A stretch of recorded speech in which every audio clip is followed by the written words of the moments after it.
Wait a minute, I already told you. I didn't cheat on my husband. I insisted, my voice trembling with a mix of frustration and disbelief. But my mother-in-law and husband were relentless, their accusations flying as if they were undeniable truths. No, it's not like that at all, I quickly denied, trying to make them understand. But my mother-in-law wasn't having any of it. My son is sterile, she declared, her voice cold and unwavering. So there's no way you could be pregnant.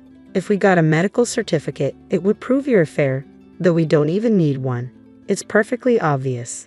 Before I could respond, my mother's hand suddenly struck my face with a stinging slap, silencing me. I turned to my parents, hoping for support, but they just stared back at me, their expressions distant and disapproving. My name is Anna. I'm a 34-year-old office worker, and last year, after several years of dating, I married William. We both have careers, so we share the household chores, maintaining a balanced and stress-free life. William is amazing. He can cook, clean, and do laundry, and I'm truly grateful for that. Our newlywed life has been blissful, and I was certain it would continue this way.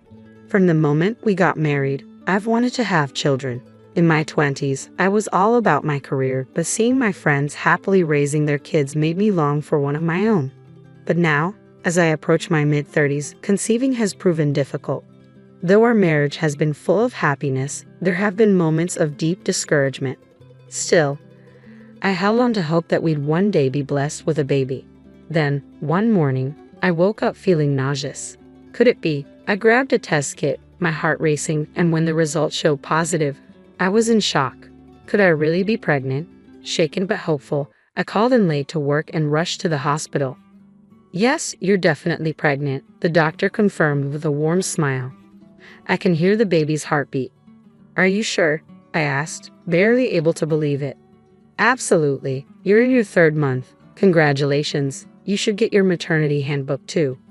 I couldn't hold back my tears of joy. I was over the moon and couldn't wait to share the news with William. On my way home, I stopped by the supermarket, picking up food with a heart full of excitement. I imagined William's reaction, hoping he'd be just as overjoyed as I was. Maybe he'd even cry, and we'd embrace in happiness. Even after I got home, I couldn't stop smiling. I cooked dinner in the best mood, anticipating his arrival. Finally, when William walked through the door that night, he noticed the feast I'd prepared. Wow, dinner looks amazing today, he said, loosening his tie. I couldn't stop smiling as I looked at him, eager to share the news. Guess what? I'm pregnant, I announced, expecting an outburst of joy. Instead, his face froze in surprise. What? Pregnant? I nodded, waiting for the happiness to sink in, but his reaction took an unexpected turn. Whose baby is it? He asked, his voice sharp and cold. What? I stammered, taken aback. I asked you whose child it is, he repeated, his eyes narrowing with suspicion. What's wrong with you? Of course, it's yours, I said, my voice trembling with confusion. He sighed heavily, shaking his head. I'm sterile. What? I whispered, my heart sinking. So, it's not mine, he continued, a note of finality in his tone. I had no idea you were having an affair. I'm disappointed. Wait a minute, I'm not having an affair. This baby is yours, I insisted, desperation creeping into my voice.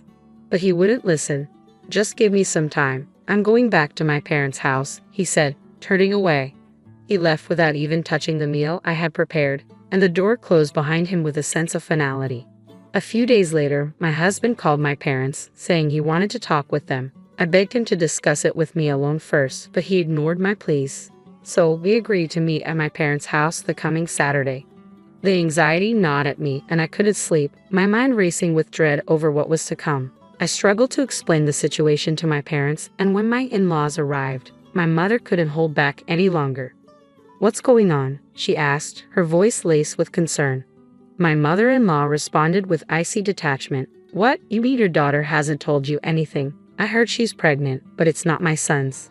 My parents froze, shock etched on their faces. My father, still in disbelief, muttered, I never imagined Anna would cheat on him. I guess I was the only one who thought they had a strong marriage. Wait a minute, I interjected, my voice shaking. I told you before, I didn't have an affair.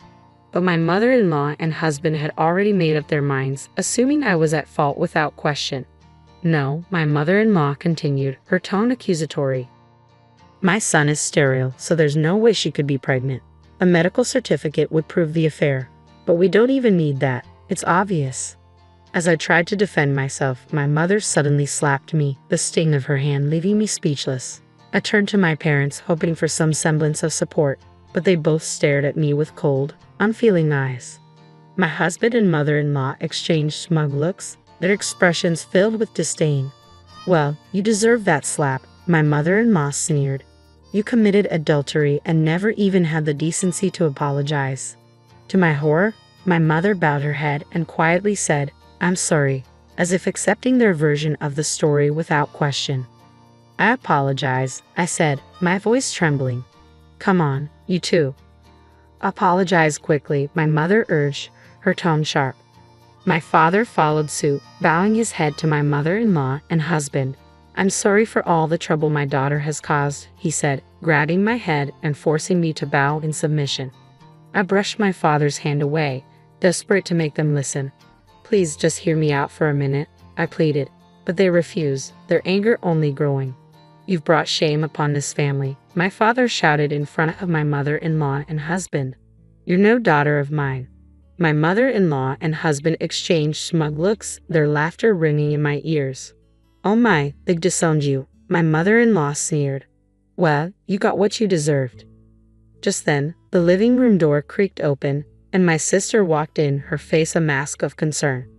Dad, Mom, please calm down, she urged, her voice steady. Finally, a glimmer of hope, but my father turned his anger on her. How can you stay so calm after hearing all this? And this is none of your business. We're family, it's very much my business, my sister replied firmly. And before you arrived, I spoke with Anna. Is it true, William? Are you sterile? My mother-in-law and husband exchanged uneasy glances, clearly caught off guard. Could it be that your sister suspects us, William? My mother-in-law asked, her voice tinged with uncertainty. No, of course not, William replied, but maybe it's time we address this with some facts. My sister remained calm, ready to uncover the truth. When did you have the examination? My sister asked, her voice laced with suspicion. My husband and mother-in-law exchanged uneasy glances. He hasn't had any tests, my mother-in-law admitted. What? I froze, disbelief washing over me. My sister looked equally stunned. Then how can you be so sure he's sterile? My mother-in-law bristled. Are you trying to intimidate us? He hasn't been tested, but it's true, she insisted. How can you be so certain? My sister pressed, her tone unwavering. With an exasperated sigh, my mother-in-law began to explain. My son was married once before when he was young. They were together for 7 years, and she never got pregnant. But right after their divorce, his ex-wife conceived. Clearly, my son was the reason they couldn't have children. Now do you believe me? She demanded, her voice dripping with certainty. This proves that he's sterile, and that you must be cheating on him. She looked at me with utter contempt. The idea that you'd cheat on my son and still want to stay married to him is repulsive. You're a disgusting woman, you know that. My husband nodded in agreement, his expression mirroring his mother's disdain. Yes, you are. You've even dared to bear a child that I couldn't have. You've insulted me beyond words. I was utterly mortified. That wasn't proof that my husband was sterile, but I didn't have the knowledge to argue back. Desperate, I glanced at my sister, silently pleading for her help. She noticed my distress, gave me a reassuring nod, and began speaking again. I understand why you might think there's an issue given your past experience, she said calmly. But you can't definitively say your son is sterile based on that alone. There are couples who have children after 10 years of marriage without any fertility treatments. My mother-in-law scoffed, cutting her off. Don't try to lecture me with something you found on the internet. You're not a doctor, so what you say doesn't mean a thing. I wondered if my mother-in-law had paid attention at all when she met my family. My sister is a doctor and an obstetrician, my sister replied, her voice firm. Both my mother-in-law and husband were taken aback. What? They exclaimed in unison. I was stunned, too. It was clear they hadn't really listened when my sister had introduced herself before the wedding. Still incredulous, my sister continued, I explained this to you when we met before their marriage. You're speculating about this whole situation. It seems you're blaming my sister based on nothing but assumptions. She paused, then added, If you really want to accuse her, then let's do a proper examination. Since we're family, I'll do it for a reasonable price. When my sister made her suggestion, both my husband and mother-in-law flinched, but it seemed there was no turning back now. If you insist, let's get it checked out. My husband finally agreed, and my mother-in-law reluctantly nodded in agreement. The tests were conducted, and I decided to stay at my sister's house until the results came in. I couldn't bear to see my husband or return to my parents' home. My sister did her best to cheer me up during those days, helping to keep my mind from spiraling into worry. A few weeks later, the results were ready.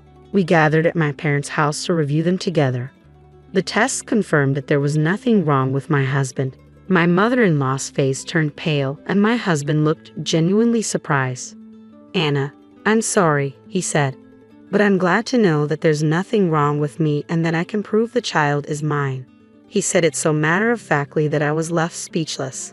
Was this the same person who had accused me so easily, who had sided with his mother based on nothing but assumptions? My mother-in-law, instead of apologizing, laughed awkwardly and said, if this was how it was going to turn out, we should have done the test earlier. She offered no apology, and it was clear she had no intention of doing so. "I guess that settles it," my husband said, sounding oddly proud of himself. I realized I couldn't stay with a man like this any longer. My husband, assuming everything was settled, said, "Let's go home together," but I couldn't bring myself to leave with him. Sensing my hesitation, my sister intervened. "I don't think she's ready to go home yet. She'll stay with me for a while," she said. He reluctantly agreed, and finally my husband and mother-in-law left my parents' house. "What a pair," my mother muttered after they left. "They nearly fooled us too. I'm sorry for slapping you the other day, but this is all their fault." While my parents now blamed my husband and mother-in-law, I couldn't help but feel they were partially at fault too. My sister took me back to her apartment, and the moment we arrived, I felt a wave of relief wash over me. I broke down in tears. My sister didn't say a word. She just held me, comforting me in silence. I was terrified by how everyone had doubted me, looking at me with cold suspicion. In the midst of all that, my sister was the only one who stood by my side. I was so grateful that I had confided in her the day before the meeting at our parents' house. She went out of her way to come and support me, and I couldn't thank her enough. I stayed with my sister for a few days to recover, both physically and mentally. During that time, I made a decision. Together with my sister, I went to the house where my husband was staying. When he opened the door and saw me, he said, "Welcome home. I've been waiting for you." But his smile faded when he noticed my sister and another person standing beside me. Who's this?" he asked, confused. "This is my lawyer," I replied calmly. "Lawyer?" My husband's face went pale. "Why did you bring a lawyer?" "I can't live with you anymore. I'm here to ask for a divorce." He looked shocked, panic washing over his face. "Wait, what? This is so sudden. You can't just ask for a divorce out of nowhere." "It's not sudden," I said firmly. "After everything that's happened, this is the only option." The lawyer stepped in, explaining the fact that you and your mother accused Anna without any basis as grounds for divorce, and the fact that you concealed your supposed infertility from her, knowing she wanted children, is a significant issue. I don't think my husband expected this outcome at all. He nodded, but he seemed to be in shock. With him standing aside, I packed up my belongings and returned to my sister's house. After that, all communication with my husband was handled through my lawyer. I demanded compensation for the emotional pain and suffering he had caused me, as well as a fair division of property and child support. Thanks to my skilled lawyer, I was able to secure all of these. On top of that, my mother-in-law and husband had spread rumors in our neighborhood and at his workplace, claiming I was having an affair. I sued them for defamation of character. Not only did I receive additional compensation, but they were also forced to retract their statements and apologize to everyone they had misled. As a result, both my husband and mother-in-law lost all credibility and have since become socially isolated. I decided to rent an apartment just down the street from my sister's house. My parents offered for me to move back home so they could help raise their grandchild, but I politely declined. I didn't want them, who failed to protect me, to take care of my child. In fact, my sister had also experienced similar disappointment with our parents, who were more concerned about their social image than their children's well-being. She too has chosen to keep her distance from them. While I am grateful to my parents for supporting my education, I can't overlook how they failed me in this situation. I'll maintain a minimal relationship with them out of respect, but I'm deeply disappointed. For now, it's enough for me to have a sister who truly cares about me and stands by my side. I will always do my best to support her as well. My priority now is to be strong for the sake of my unborn child. The betrayal from my husband and mother-in-law was terrible, but the way my own parents turned against me without even listening was just as painful. I'm so grateful to have a wonderful sister who stood by me through it all. Being a single mother won't be easy, but with her support, I know I'll be fine. I'll cherish the bond we share and focus on living a happy life, one day at a time.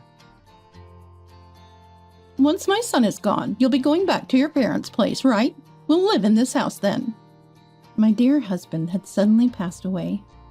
Right after the funeral, while I was engulfed in sorrow, my husband's parents came to see me. Even though it's not much, this house is filled with memories of living with my husband. Why do I have to leave? But mother-in-law, without a moment's pause to let me wipe my eyes, bluntly said that. My name is Susan. I'm an administrative worker at a real estate agency. My meeting with my dear husband David was facilitated by the real estate agency where I work. David was the brother of my male colleague Michael, and they were very close. Since their workplaces were near, David often visited. As I worked in the same administrative role, I grew close to Michael, who would later become my brother-in-law. This connection led to Michael introducing me to David. Gradually, David and Michael started inviting me for lunch, and we began spending more time together. I thought of David as a cheerful, nice guy with whom I shared a lot in common, but I hadn't seen him in a romantic light. I assumed he felt the same, until one day when everything changed. We were supposed to meet at a restaurant Michael had reserved, but he had a sudden emergency and couldn't make it. It seemed wasteful to cancel the reservation, so for the first time, it was just the two of us. I later found out that this was arranged by the brothers, with Michael conspiring to give David and me some alone time. The food was delicious, and our conversation flowed. We quickly became close, discussing our backgrounds and values. The more I learned about David's inner self, the more I was drawn to his warm smile. This day marked a turning point in our relationship. It didn't take long for us to get married. I have Michael to thank for making this happen. In that sense, and in future events, I can't thank Michael enough. Then came the day of the family meeting with my in-laws. Feeling anxious, I was met by my in-laws with great warmth and kindness. Their caring and considerate conversation eased my nerves. I'm so glad you could come. We've been looking forward to meeting you, Susan. I've cooked a lot, hoping today would be a special day. Mother-in-law Emily said, taking great care of me. My in-laws, like their eldest son David, were independent and very approachable. I was relieved and grateful for the enjoyable time at my in-laws. Our interactions continued, and they always supported our happiness, never imposing their views on marriage or children. Eventually, the topic of living together at the in-laws came up, but we had plans to build our own home. In fact, my grandfather left a house for me. My in-laws listened intently and nodded. My grandfather cherished me as his only granddaughter, and he left me a beautifully renovated house and land. He seemed to wait for the inheritance process to complete before passing away. The property was nearby and had increased in value due to redevelopment, but as someone experienced in real estate, I knew it was more beneficial to sell it to fund our dream home. Grateful for my grandfather's love, we were already considering selling it, as he had said the house was mine to live in or sell. After marriage, we moved there. However, it was far from work, and despite its good location, it wasn't practical to continue living there. As we planned to sell it, a significant change came into our lives. David, working in sales, was ordered to transfer. His company had branches nationwide, and he was the only suitable candidate. It was an official order, and he couldn't refuse. I'll come home every long weekend, and my parents are planning to visit.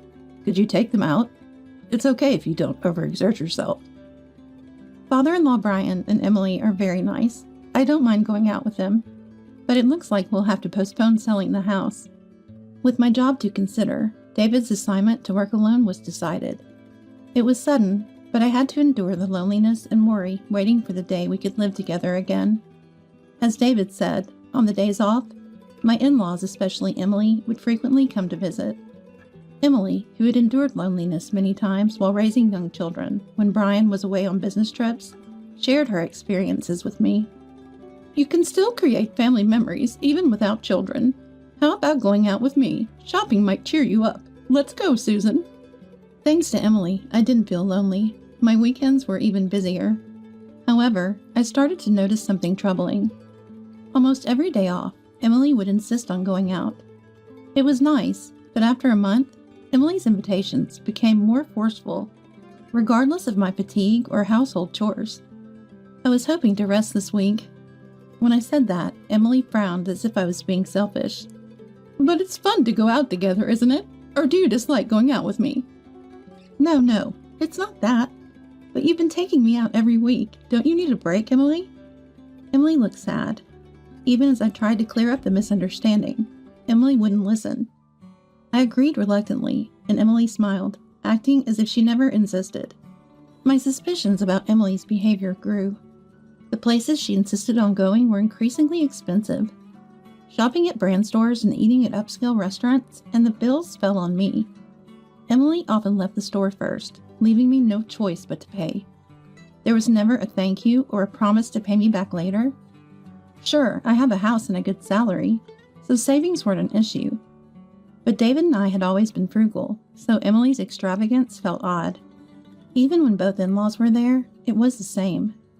In fact, with Brian, my financial burden only increased. I knew I had to address it, but it was hard to discuss with David. David had said, "I'll definitely come home on the long weekends." But his new office was busy, and he rarely managed to return. "Mom says you've been going out every week. Are you managing okay? Doesn't seem like there's anything to worry about." David's video call showed his tired eyes and thinner cheeks. His work fatigue was evident. Feeling guilty about bringing up the issue with Emily, I ended up being overly optimistic. "Emily's been really good to me. Take care of yourself, David. I'm fine, don't worry." While I downplayed it to David, I couldn't refuse to pay for outings with my in-laws. Their behavior escalated until one day when I said, "I can't go out today." Emily said something unexpected. "Then, can you lend me some money?" "Hey, for you?" "Just a little, really. I've already made a reservation at a restaurant. I'll take another friend instead, so could you cover what I'm short?" I wanted to refuse, but that would have made things worse. Resigned, I opened my wallet. But Emily never acted this way in front of David. "Have you thought about asking David?"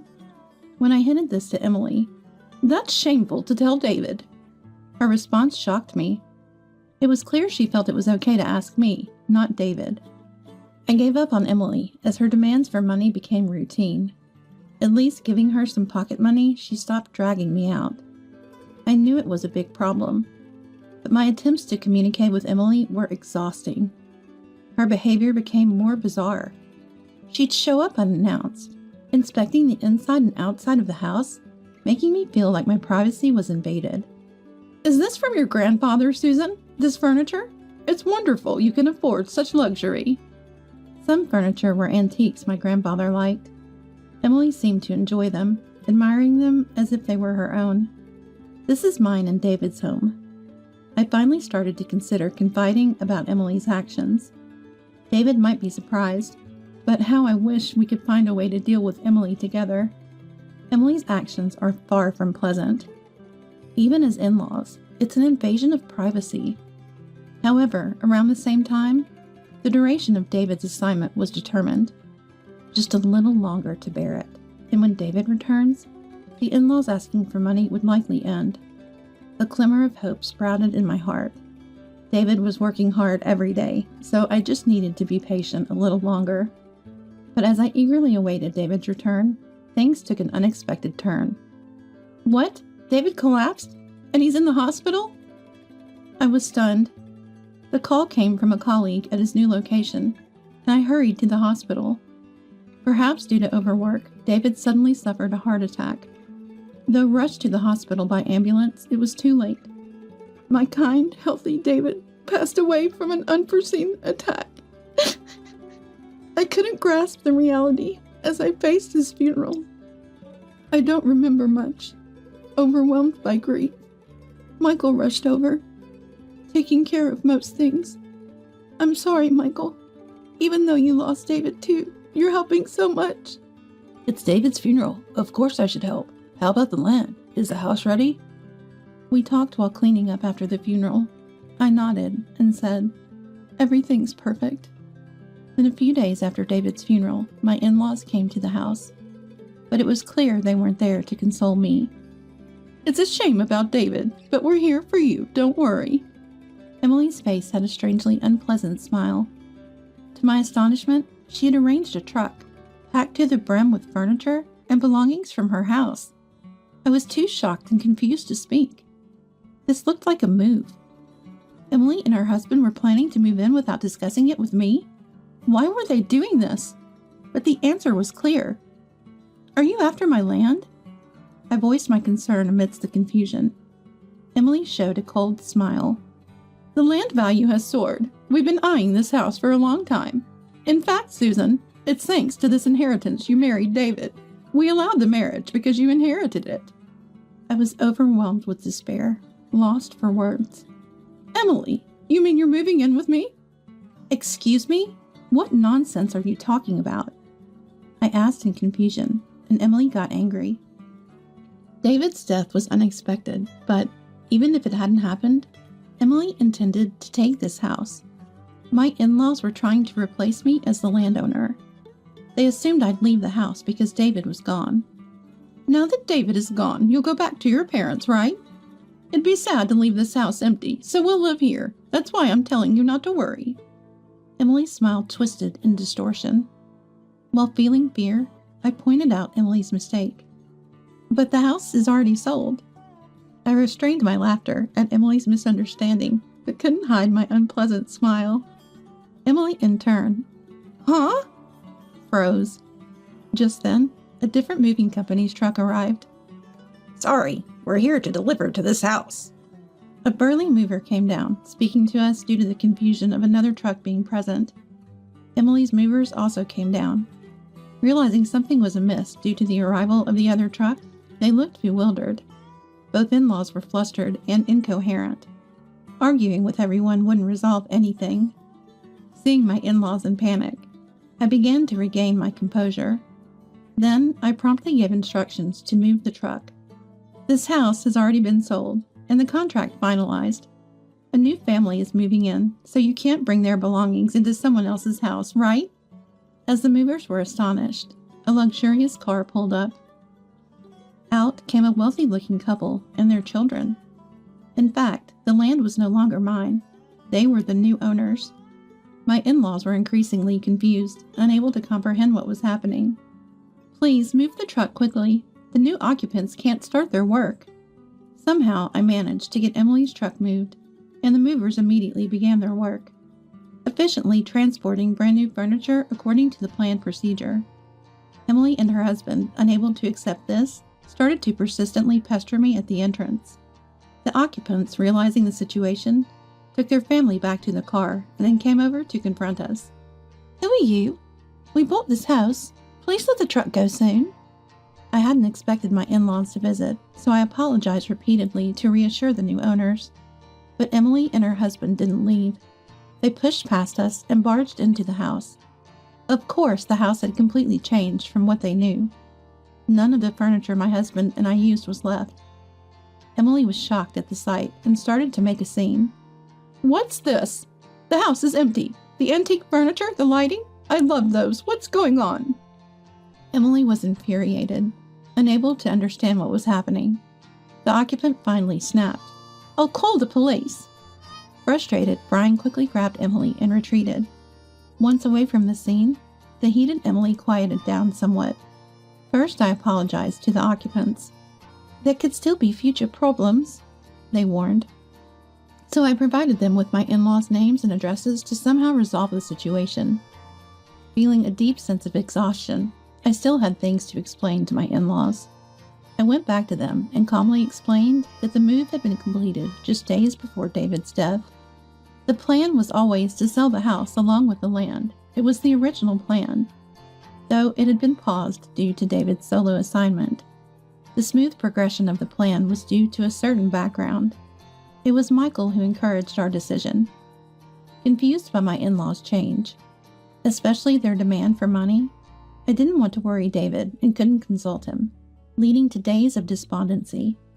Michael noticed and came to my rescue. Michael, who didn't get along with his parents, "If you're in trouble, I'll help," had offered. Trusting Michael, who promised to keep it a secret for the sake of our marital harmony, I decided to confide everything. Upon hearing it, Michael was furious with his parents. Michael, David's brother and my colleague, understood their scheme well. For him, David was his only family, and he saw me, David's wife, as family too. "My parents will either try to live in that house eventually, or conveniently kick both of you out to make it their own." According to Michael, both parents were pretentious and unscrupulous, especially Emily, who was selfish and malicious under her refined exterior. Hearing these intense stories about his own family from Michael, David never knew this side of his parents because they hid it from him, the heir. Anyway, to avoid losing it to them, Michael suggested we sell the land early. I agreed with Michael's suggestion and decided to proceed with the sale. Even though it was a valuable inheritance from my grandfather, I didn't want it to become an obstacle for us. Rather, because it was important, I didn't want to leave any troubles. Of course, it wasn't a decision made on my own. I had discussed it with David while he was alive and had his agreement. At that time, David learned about all his parents' actions. Though I didn't want to tell him, I couldn't complete the sale alone. But David understood why I couldn't consult him and condemned his parents' actions. "I'm sorry I didn't notice. If it's okay with you, Susan, let's finish the sale before my parents make a move. It's a shame about the house inherited from grandfather-in-law." "No, it's okay. If it's going to cause trouble, grandfather would agree to let it go too." I decided to sell the land, not to protect my relationship with my in-laws, but to safeguard the future I had with David. Michael, a real estate expert, exerted his efforts in the sale, finding the ideal buyers. My task was to find a new place to move as soon as possible and act naturally to prevent my in-laws from finding out. The house, while lived in, was almost like new, so we were able to keep the price reasonable. Thus a buyer was quickly found and the sale was swiftly concluded. They were the family that had just arrived. Originally, I had planned to wait in our new home for David's return. David was pleased about the sale, so it was only regrettable he wasn't here. The movers efficiently transported the furniture. The evicted in-laws watched from a distance as the move continued smoothly. They stood dumbfounded for a while, but that couldn't last forever. The movers they had hired, angry and confused, demanded an explanation. From their perspective, the booking mistake was inconceivable. "I can't believe this is happening. It's a breach of contract." They questioned my in-laws, who in their panic struggled to explain. Eventually, the household goods had to be taken back, but because of the unexpected situation, a significant surcharge was apparently billed. Emily, finally understanding the situation, clung to me, trembling. "This is the wife of David's house, so it's our home too, right? This situation is odd, isn't it?" She tried to persuade me with her strained excuses, but I ignored them and left with only my hand luggage. The land was already the new family's property, not mine anymore, so I had nothing to answer. David's memorial service proceeded without delay. I encountered my in-laws there, but even though they seemed like they wanted to say something about the house, they never did and eventually left surreptitiously. I had no obligation to speak to them anymore, so we barely talked. I lived my days in peace. In a new house, a small home where I was supposed to restart with David, I faced the grief of losing him. With substantial savings from the sale, the plan to build our own home vanished without David. Returning to work, I immersed myself in the few memories I had with David and slowly began to look forward to a positive future. Meanwhile, my in-laws, especially Emily, must have been accumulating unresolved grievances. I didn't want any more involvement with them, so I didn't inform them of my new residence. Unable to interact with me, Emily's frustration only grew. She had always pretended in front of David, and now couldn't turn to Michael, whom she didn't get along with. Not knowing my whereabouts added to her stress. which kept piling up until Emily lost her balance. One night, Emily committed a heinous act by pouring gasoline around the sold house. Fortunately, a passing neighbor, sensing something amiss, apprehended her before anything worse could happen. After being reported to the police and found with the old paper and a lighter, Emily was arrested for attempted arson. The new occupants, furious upon learning she was the woman who had intruded on moving day, angrily insisted on pressing charges, contacting me as well. I apologized profusely, but it was for the terrifying experience they almost had, not for Emily's attempted arson. In the end, Emily couldn't escape legal action due to her obsession with the house. I managed to be forgiven after repeated apologies, promising such an incident would never happen again. Emily, who had grown up in luxury and always had whatever she wanted, became frustrated when she couldn't have the house. That's why, I want that house! This unfulfilled desire turned into distorted jealousy. Unable to let go of the house and land, she resorted to crime and eventually ended up in prison. Brian, who should have been her support, ended their marriage in a dispute following her arrest. So when her sentence was over, Emily had no home to return to. But that was the outcome of her own actions. Michael, lonely after losing David, said, "Susan, having you makes it bearable." Though my relationship with my in-laws was severed, I hadn't lost my entire family. For David, who I believed was watching over me from heaven, I resolved to live peacefully. Really our child? My dad sighs as he looks at my report card. Growing up in a family of doctors, I always thought that following that path was the natural thing for me to do. So I've been studying hard since I was a child, and my grades have always been at the top of my class. But to my dad, a doctor himself, that's apparently not enough. He says it has to be at the national level, or it doesn't count. Hearing this again and again, I gradually grew to despise the profession of being a doctor. My name is Emily. Both my parents are doctors, and so are my relatives. I have an older sister, and my parents always assumed that my sister and I would naturally go into the medical field. My sister Jessica has always been exceptional and has been the favorite of our parents. Everyone thought Jessica would become a doctor, and she became one without any setbacks. I think that's impressive. But Jessica always got whatever she wanted, and she was praised, even for the smallest things. She was so indulged that I was envious. I was always being compared to Jessica, and I was always told that I wasn't good enough. Even though Jessica is 5 years older than me, the fact that I couldn't do what Jessica could do was treated like a failure on my part, when it should have been expected. Gradually, my parents stopped caring about me. When Jessica was stressed from studying, she would verbally abuse me, and sometimes she even raised her hand in anger at me. But I never told anyone, knowing that my parents wouldn't believe me. I went to a college preparatory school, but I have no intention of going to college. After constant verbal abuse, I left home. I was already working part-time, planning for this, and I had enough money to get by, for now. When I graduated from high school, I found a live-in job at a hotel in a tourist area, and they took me in. I needed my parents' consent because I was still a minor, but they wrote the consent form without a word. They probably just wanted me to leave, the failure that I was, as soon as possible. I hadn't contacted my family for over 6 months since leaving home, and I hadn't heard from them either. But as the end of the year approached, I got a call from Daddy. "Come home for the New Year's celebration. The relatives are gathering, and you'll be the host." Daddy said just that and hung up without waiting for my response. At home, it's a tradition for relatives to gather for a feast every New Year's. Since the relatives are all doctors, it's always been a painful experience for me. And of course, I always end up doing the odd jobs. I'm responsible for everything, from cleaning the day before to preparing food, drinks, baths, and futons for the relatives who stay over. Mom just gives me instructions, and Jessica, of course, ignores me altogether. I've wondered why it has to be me, but I felt guilty about not pursuing a medical career, and it was easier to go along with it. I thought I wouldn't be called because I left home, but Daddy contacted me, so I decided to go home for just one day. My hotel job was, of course, in its busy season. I couldn't take a long break. I planned to go home and leave quickly, using my job as an excuse. When I got home that day, Daddy yelled at me, "You're late! Everyone's coming soon. Why didn't you come back yesterday?"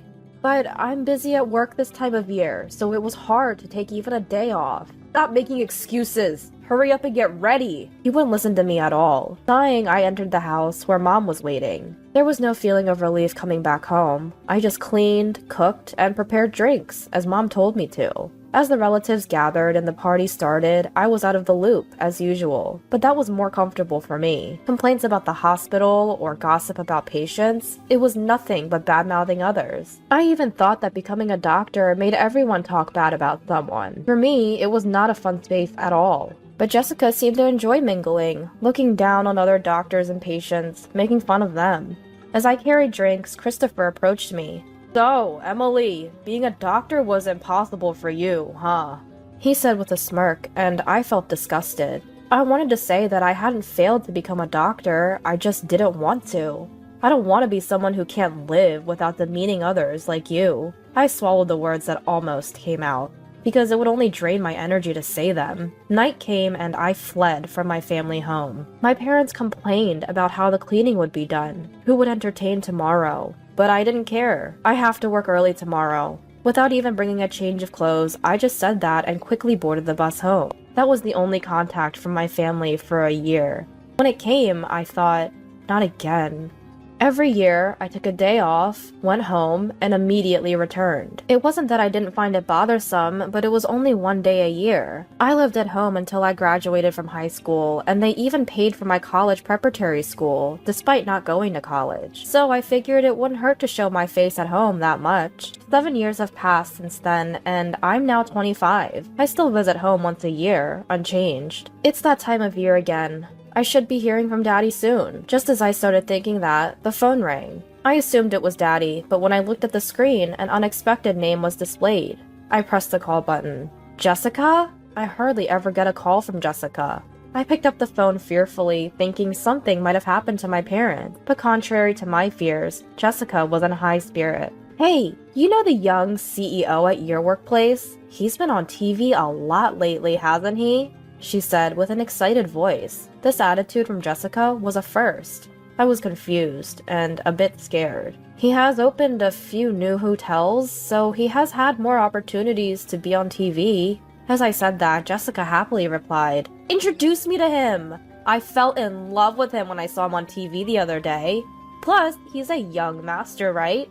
I think he'd suit me." I was at a loss for words. To think she'd contact me for something like this. What does she mean by suit me? Gentle Alexander and Jessica, who likes to look down on others, would never match. While I was lost for words, Jessica continued the conversation. "Oh, I see. You, a lowly worker, wouldn't have a chance to be close to the CEO.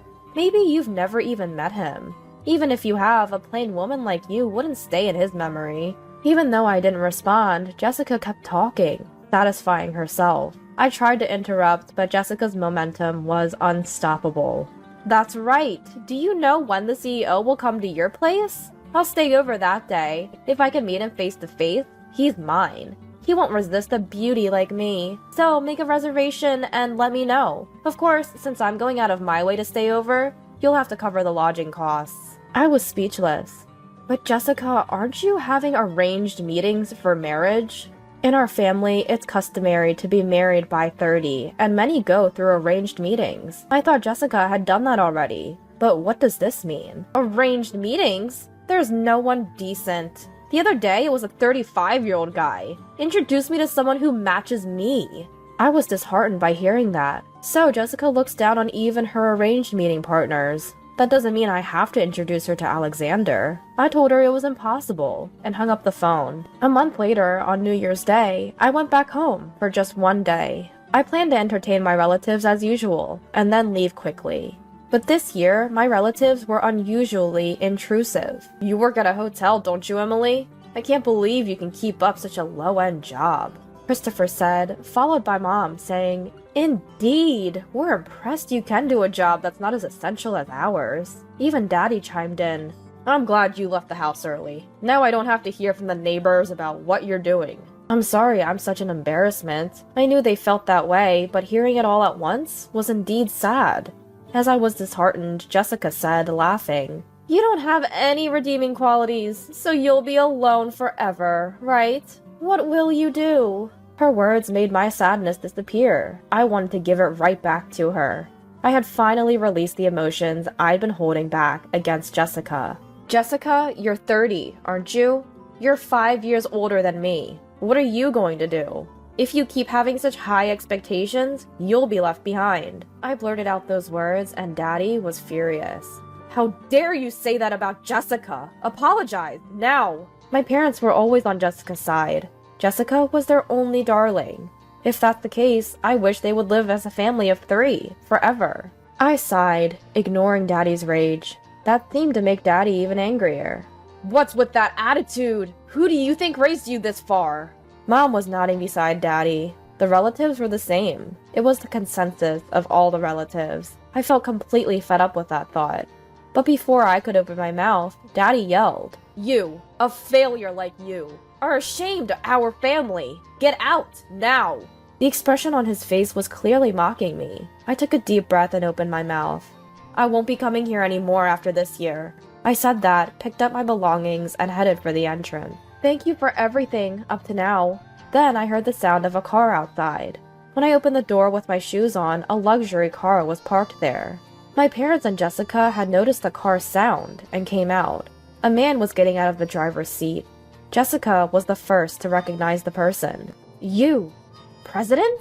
It was Alexander, the president of my company, the person Jessica had asked me to introduce before. Alexander bowed and began to walk toward the entrance. Jessica said excitedly, "Emily, could it be that you—" It seemed like she wanted to say, "Are you going to introduce him?" I laughed. "Sorry to keep you waiting, I was just leaving," I said to Alexander, and he also smiled. "Thought it was about time, so I came to pick you up." Our conversation left my parents and Jessica in a state of shock. Behind them, I could see the faces of the relatives who had come out to see what was happening. Daddy was staring at Alexander, dumbfounded.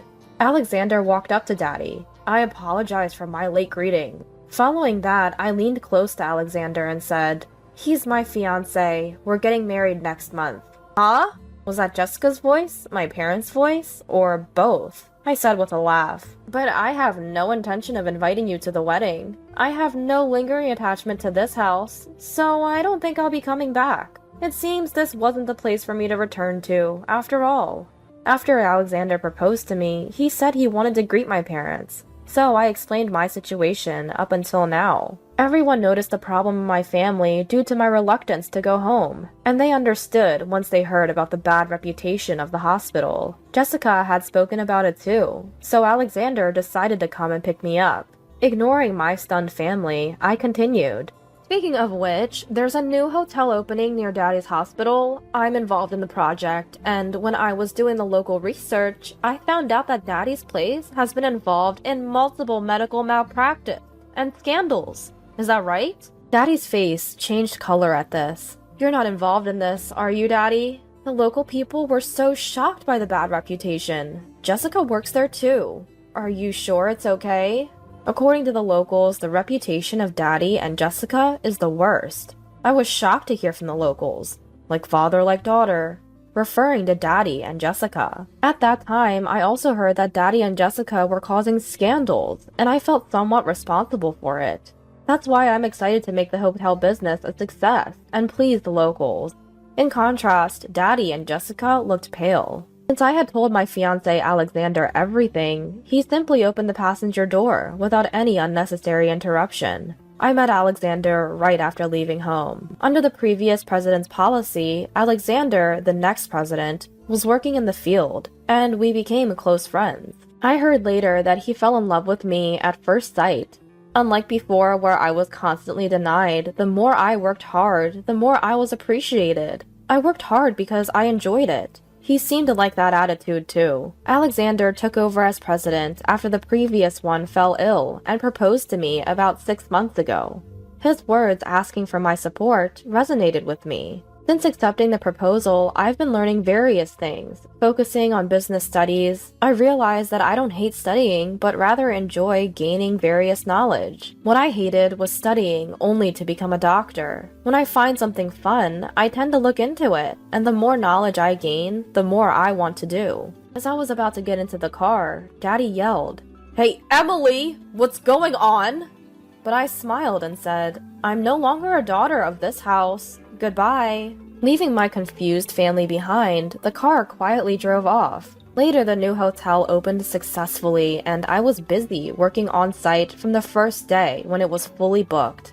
Then my parents and Jessica came. Daddy, who spotted me, called out, "We came to see what kind of work you're doing, and to stay over. Prepare the room, quickly." I wanted to ask what nerve he had, but I was too busy managing the site. Seeing this, Alexander rushed over to send my family away, but they stubbornly caused a commotion in the lobby. Since I wasn't getting anywhere, I had the security guard step in. Then a woman named Olivia, who came into the lobby afterward, exclaimed, "Oh, it's you, the teacher." I later heard that she's a nurse at Daddy's hospital, and she doesn't think highly of Daddy and Jessica due to their arrogant attitude. Seeing Daddy being escorted by the security guard, she seemingly found it amusing and shared it as a funny story at work. Olivia, it turns out, is a neighbor and friend to the front desk staff, and one of them told me about it. Naturally, the rumor spread throughout the hospital, causing Daddy and Jessica some embarrassment. As for Mom, she used to work at the same hospital but has since retired. However, her retirement was in name only, as the truth was she was forced to quit due to a scandal.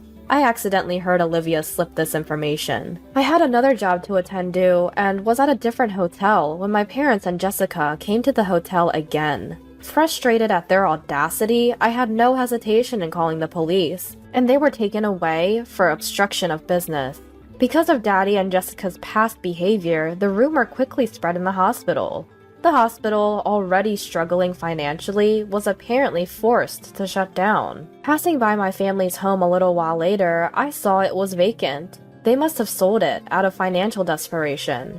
I also heard rumors that Jessica's attempts at matchmaking had failed, so maybe various local gossip forced them to leave. I've changed my cell number, so they can't contact me. And of course, I have no intention of contacting them either. With the opening of the new hotel settled, I'm looking forward to my wedding next month.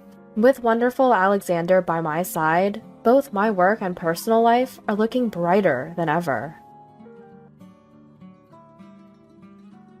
Woke up to a message from my husband. Contractions have started. The baby is finally coming. The news was about my sister-in-law Mia, who is about to give birth.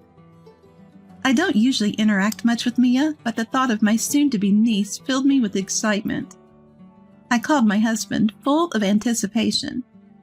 But contrary to my expectations, he sounded rushed. "Don't come to the hospital." "What?" "I'll go to the hospital. Just don't come, okay?" He hung up abruptly. My mind was filled with questions. What was going on? Why would he push me away like that? Little did I know, an unexpected situation awaited me a few hours later. My name is Sophia. I work for a fairly large stationery company. I've been married to William for 2 years. We're not as passionate as we were in the beginning, but we get along well enough. I just turned 30 the other day. William is older than me, 35 this year. Considering our ages, I've been thinking it's about time to consider having children.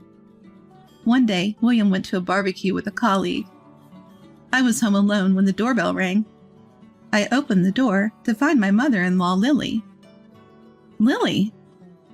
"Sophia, sorry for the sudden visit. I was in the neighborhood and thought I'd stop by." "Of course, come on in." "Thank you, I will." The apartment where William and I live is about an hour from the in-laws' house, using the highway. It's not too far, but we don't see Lily very often. I didn't see Lily very often because we were close enough to see each other if I wanted to. Occasionally, like today, Lily would drop by while shopping, or we would visit if we had time. I made coffee and served it with some snacks Lily brought. Lily took a sip of her coffee and said, "Thank you. with a pleased expression. Guess what Mia told me? She's pregnant. What? Mia is? Yes, surprising, isn't it? Mia is William's sister and my sister-in-law. She got married a year before us and now lives out of state.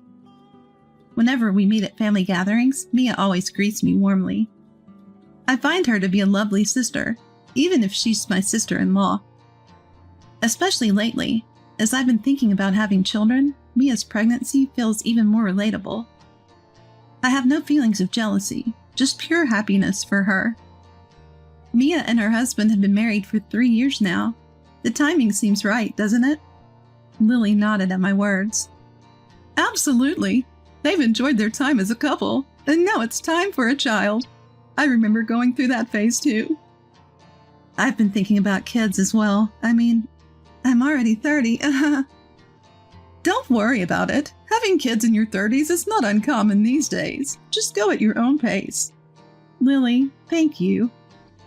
We've never had the kind of mother and daughter-in-law drama you see on TV. Lily always greets me with a smile, never pressuring me about having kids. Thanks to her, I've been able to take my time thinking about starting a family. That night, when William returned from the barbecue with his colleague, I brought up my conversation with Lily. Hey, William, Lily came by today, and guess what? Mia is pregnant. Really? Mia is? Yes, can you believe it? We're going to be an uncle and aunt. I wonder if it's a boy or a girl. Exciting, right? Yeah, it's exciting to think about the baby's gender. William's face broke into a smile, tinged with happiness. I felt a slight unease, but assumed he was just happy about the news. At that moment, I genuinely thought so. If he could be this happy about his sister's baby, he should be thinking seriously about having one with me, too. I couldn't help but voice my thoughts. I want a baby, too. What? Sorry, it just slipped out. I'm already 30, and it's about time considering our ages. Oh, right. Sorry. I hadn't really thought about it. No, it's okay. Sorry for bringing it up so suddenly. I apologized, and William said nothing more. I had hoped for words like, I want one too. I want you to have my child. But they never came. Maybe it's understandable that William isn't quite ready for that step. For the past 6 months, he's been coming home late, working overtime almost every day. I always come home after the date has changed. He even works on weekends sometimes. With his busy schedule, he probably doesn't have time to think about kids. I took it that way and didn't bring up the subject again. 3 months later, William was out for work on his day off. Lily called and said she'd bring lunch over. Lily, you didn't have to go to the trouble. It's fine. I had some shopping to do nearby. I was planning to have a simple lunch alone, so this is a treat. Good, then. As we ate the lunch Lily brought, we chatted about this and that. When the conversation turned to Mia's pregnancy, I asked Lily something that had been on my mind. By the way, do you know the gender of Mia's baby yet? Yes, she just told me 3 days ago. It was the first I'd heard. Oh, so you know then? Yes, it's a girl. A girl. That's so cute. Girls' clothes are adorable. They can be expensive, though. But really, as long as the baby is healthy, that's what matters. Absolutely. I hope Mia's baby is born healthy. Let's all look forward to it. According to Lily, Mia's plans to give birth at a hospital near Lily's house. After the birth, she'll stay at the in-laws' house for a while, so we'll have a chance to visit. I'll come by when things have settled down. With that, a pleased Lily left. 2 weeks later, I ended up working late and didn't get home until after 11 p.m. Just as I got out of the bath, William came home. Welcome back, William. You're late again, huh? You too, Sophia. Just out of the bath? Yeah, I had to work late, unusually. So it's good you're here. There's something I want to ask you. What is it? William showed me his phone screen and asked, which one do you think is best? Displayed were various types of baby cribs. There are so many options. he said, his face seemingly glowing as he showed me the screen. That's when I felt a strange sense of discomfort. If William is looking at baby cribs now, it must be a gift for Mia. That's not out of the question. But William is usually frugal, even with me. He keeps my birthday gift strictly under $100. So it didn't make sense that he considered buying a crib for Mia that cost over $500. I cautiously spoke up as he happily browsed through the cribs. Is this crib a gift for Mia? Yeah, it is. She's my sister after all. I should do something nice for her. Wouldn't it be best to ask Mia directly? People have preferences or sizes or specific features. You're right. I'll ask Mia directly. Yeah, that's probably best. William seemed a bit rushed, and something about the way he spoke felt off. From that day on, my sense of unease about his behavior grew. Whenever he had free time, William was on the phone researching baby items. Not just the typical baby clothes for a gift, but pricier items like baby baths, strollers, and car seats. Normally, those are decisions for the parents-to-be. So why was William so keen on researching baby items? It puzzled me. One day, William came home with a shopping bag from a well-known baby clothing brand. Ta-da! He said, happily showing off the newly purchased clothes. Sophia, look at this. Isn't it super cute? Yeah, it's really cute, but it's for a boy, right? Huh? What William had bought was a onesie for newborns, featuring dinosaur illustrations. It was clearly for a boy. Of course, kids can wear whatever they like, but giving a gift meant for the opposite gender would be considered rude. When I pointed this out, William hastily tried to cover it up. Oh, right, Mia's having a girl. Why did you say it like you didn't know? No, I knew. I just thought this was cute. William quickly put the baby clothes back in the bag and left the living room. This is a gift for Mia, right? Then why didn't he gift wrap it? He just took it out of the bag and showed it to me. I had questions about William's puzzling behavior, but chose not to ask anymore. 2 months later, William was working on his day off. While I was cleaning the house, a message from William popped up on my phone. It was news that Mia had gone into labor. She's in labor? The baby is finally coming? I was so flustered, I didn't know what to do with myself. Filled with excitement, I called William. Hello, William. Is Mia giving birth? Which hospital? Yeah, looks like it. The hospital is a university hospital in the next state. What? Isn't that really far from your parents' house? Well, I can't come back for a while. Why not? Come on, it's obvious. Labor can take hours, and even after that. I see, but are you going to be there from start to finish? Yeah, actually, it seems like the baby might come soon. What? Already? Then I'll head over there right away. Lily often told me that Mia would love to see me, so if the timing worked out, I should visit. But contrary to my expectations, he seemed rushed. Don't come to the hospital. What? Just stay home. You can't do anything here anyway. I might not be able to help, but I want to congratulate Mia. I'll be at the hospital, so just stay home. Don't come, okay? He hung up abruptly.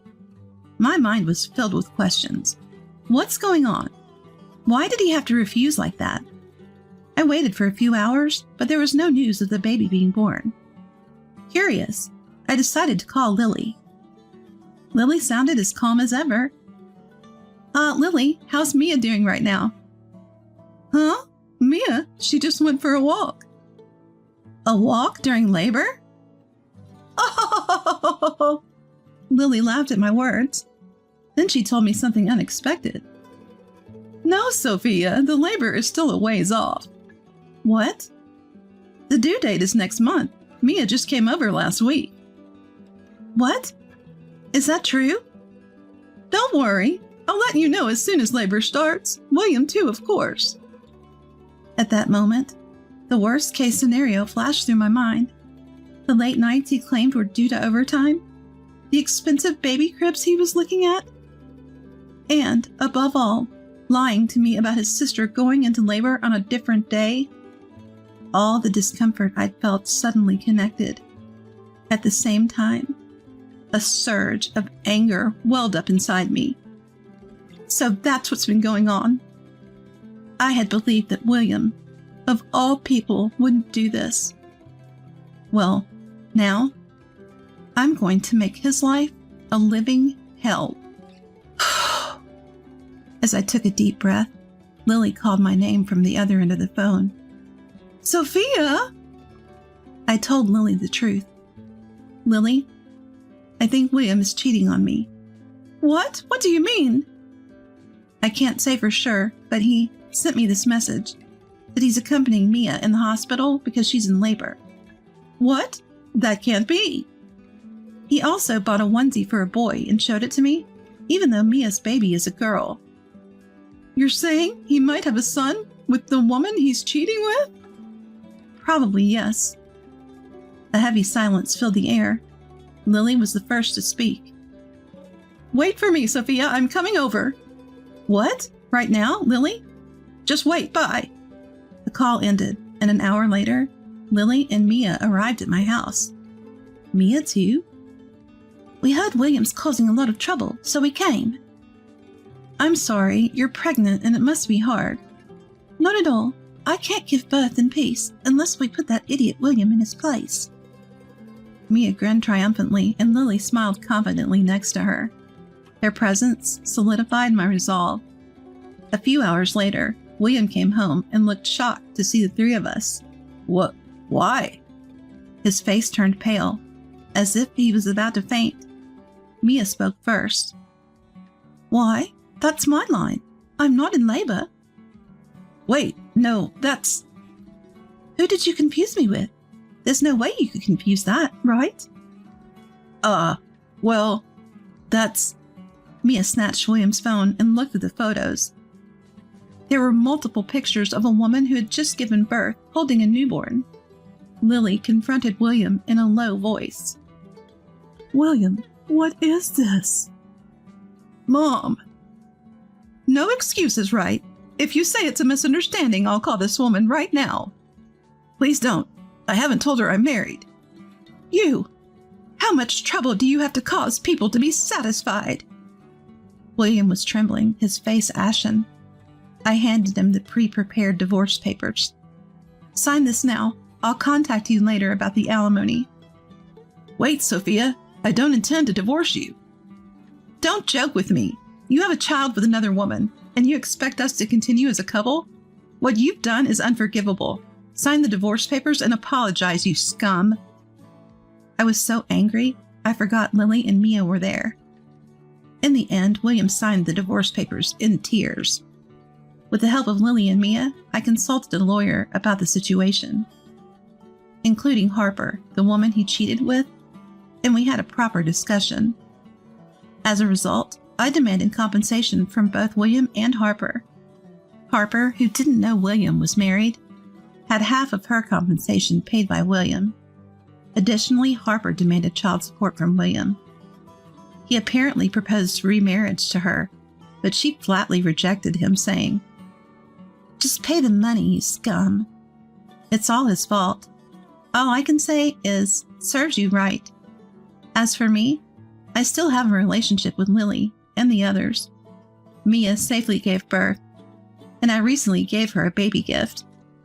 At that time, Mia said, 'Even if you cut ties with that idiot William, you're still you, Sophia, and this child is still your niece.'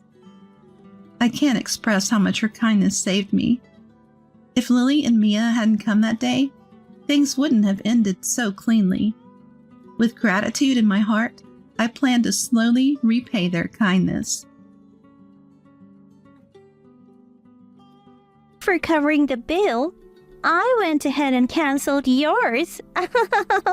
Staying in a luxury hotel on my wife's dime? Life doesn't get better than this. Haha. I hear my mother-in-law and husband chuckling loudly. By all means, have a great time. Their laughter suddenly stops when I say this with a smile. You're weird. Don't you realize we tricked you? Wouldn't most people be upset? I haven't been tricked at all. You see, I haven't paid a cent for this trip. My name is Laura, a 32-year-old housewife. I met my husband James through work. He was a client, and we had worked together several times when he invited me to dinner. Since we were the same age, we quickly found common interest and hit it off. We started going out for meals and dates, and before long, we began dating. Fast forward 1 year and we were married. We have now been married for 2 years. But that doesn't mean our married life has been a continuous honeymoon. At first, James was incredibly kind and always treated me with care. So I put a lot of effort into housework to make him happy. James wanted me to be a stay-at-home wife, so I quit my job and fulfilled that role. Every day I prepared breakfast, made lunch, and cooked elaborate dinners. I also kept the house clean, doing the laundry and all sorts of chores diligently. Life is so comfortable with you around. You're really helping me out. James used to say that and appreciate my hard work. I was able to give my all each day because of that. However, as we reached the 2-year mark, the spark we had as newlyweds seemed to fade. Lately, I've noticed James growing more indifferent. No matter what I do for him, he doesn't seem to react anymore. Tonight, I made your favorite fried chicken. Alright. Was work tough today? Yeah, I guess so. I filled a bathtub for you, so feel free to take a bath whenever. Yeah, whatever. My husband seemed disheartened whenever I spoke to him, offering nothing more than half-hearted acknowledgments. He used to come home from work on time when we first got married, but he's been coming home later and later. He also started going out for drinks without telling me, which often resulted in wasted dinners I had prepared. Is this what they call the 7-year itch? I miss the good old days when we were a loving couple. Was that too much to ask for? But there was another thing bothering me. It was the presence of my mother-in-law, Rose. Ever since we got married, she has never been fond of me, always finding a reason to complain. You are so plain. Can't you wear something more colorful? You probably can because your face is plain too. The food you cook is bland and not even tasty, just terrible. I seriously questioned her character, wondering why she was so mean. Whenever we visited my husband's parents, she would bully me and badmouth me endlessly. After 2 years of marriage, she started bugging us about having a grandchild. How can we start a family under such pressure? Yet, she relentlessly pushed me to have a child. My father-in-law did nothing about his wife's bullying. It's like he found it too troublesome to intervene. My husband also turned a blind eye, offering me no protection. I was devastated. I at least wanted my husband on my side. Feeling utterly lonely, I felt unwell one day and went to the doctor. You're pregnant. What? I was shocked, to say the least. I had no idea I was pregnant, but I was thrilled. Having a new family member on the way with my husband filled me with joy and hope for the future. I couldn't wait to share the news with my husband when he got home from work that day. Really? Even my usually indifferent husband was wide-eyed. He was overjoyed when I nodded. Yes, I'm going to be a dad. Thank you, Laura. Yeah. I was happy that my husband seemed interested in me again after a long time. Both my father-in-law and mother-in-law were also happy about the new grandchild, and they were exceptionally kind to me. Since my family lived far away, my mother-in-law frequently came over to help me during my pregnancy. My husband told me not to overexert myself, and I felt as if the kind husband I knew had returned. However, this happiness was short-lived. The turning point came when I shared the baby's gender. When I told my in-laws that the baby would be a girl, my mother-in-law looked very disappointed. You can't even give birth to a boy, huh? With those harsh words, my mother-in-law made her opinion known. For a second, I wasn't quite sure what she had said, but apparently, she's old-fashioned and thinks it's crucial to have a boy. Once she learned the baby was a girl, she stopped all support during my pregnancy. That meant I had to handle everything on my own when I was feeling my worst. As for my husband, he didn't seem to care about the baby's gender, but he started complaining when I got sick and couldn't keep up with the housework. You didn't make dinner again and you've been lounging on the couch? I'm sorry. I'm not feeling well. Don't be such a baby. I have to go to work even when I'm sick. You're a housewife. Housework is your job. His lack of consideration for my condition hurt me deeply. The only hope I had was the baby inside me and the thought that we would meet soon, and then I safely gave birth to our daughter. Seeing her for the first time filled me with joy. My husband was also thrilled and emotional when he saw his newborn daughter. She is as cute as an angel. I thought the three of us could finally be a happy family. But when we got home from the hospital, he reverted to his cold, distant self. While I do love my daughter, my husband would always leave her to me when she cried. He never bothered with things like changing diapers or giving her a bath. Even when the already busy task of parenting, he didn't consider that and would selfishly ask, "What about dinner?" or "Is the bath ready?" Little by little, I started to lose trust in him. The thought of divorce crossed my mind, but our daughter had just been born and I couldn't go to work. So all I could do was wait until she grew up. The only silver lining was that I didn't have to visit my husband's parents because of the childcare. My mother-in-law wasn't interested in my daughter, so my husband didn't complain when I said I didn't want to go. Time flew by while I was focused on raising my daughter, and before I knew it, she turned 3. As she started talking, my husband became more interested in her. Though our relationship had cooled, I appreciated his effort as a father. But something started to bother me. Over the past year, he had been acting strangely. He started caring more about his appearance. He used to just let his hair grow out until I told him to get a haircut. Lately, though, he's been going to the salon himself and getting stylish haircuts. He's also started wearing cologne and has been shopping for clothes like crazy. I wouldn't mind if he just took an interest in fashion, but he's always so restless. And he's been spending more time on his phone lately. Is he cheating on me? So I started watching him more closely. One day, while he was in the bathroom, his phone was left on the table and it dinged with a new message. I was shocked when I saw the message on the screen. It was from a woman named Jennifer saying, "Looking forward to seeing you tomorrow night," accompanied by a lot of heart emojis. I thought he was supposed to be going out for drinks with his co-workers tomorrow. Was he lying and actually meeting up with this woman? Once you start suspecting, everything seems suspicious. I couldn't shake my unease, so I decided to hire a private investigator. Weeks later, the results confirmed my worst fears. He was indeed cheating.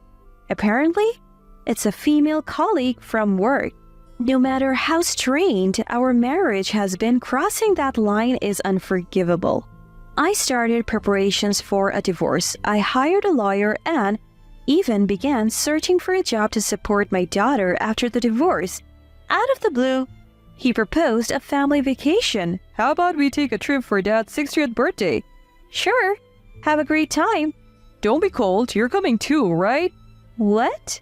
I was shocked. I never expected him to say something like that. What's the deal? You've acted like you're not interested in me.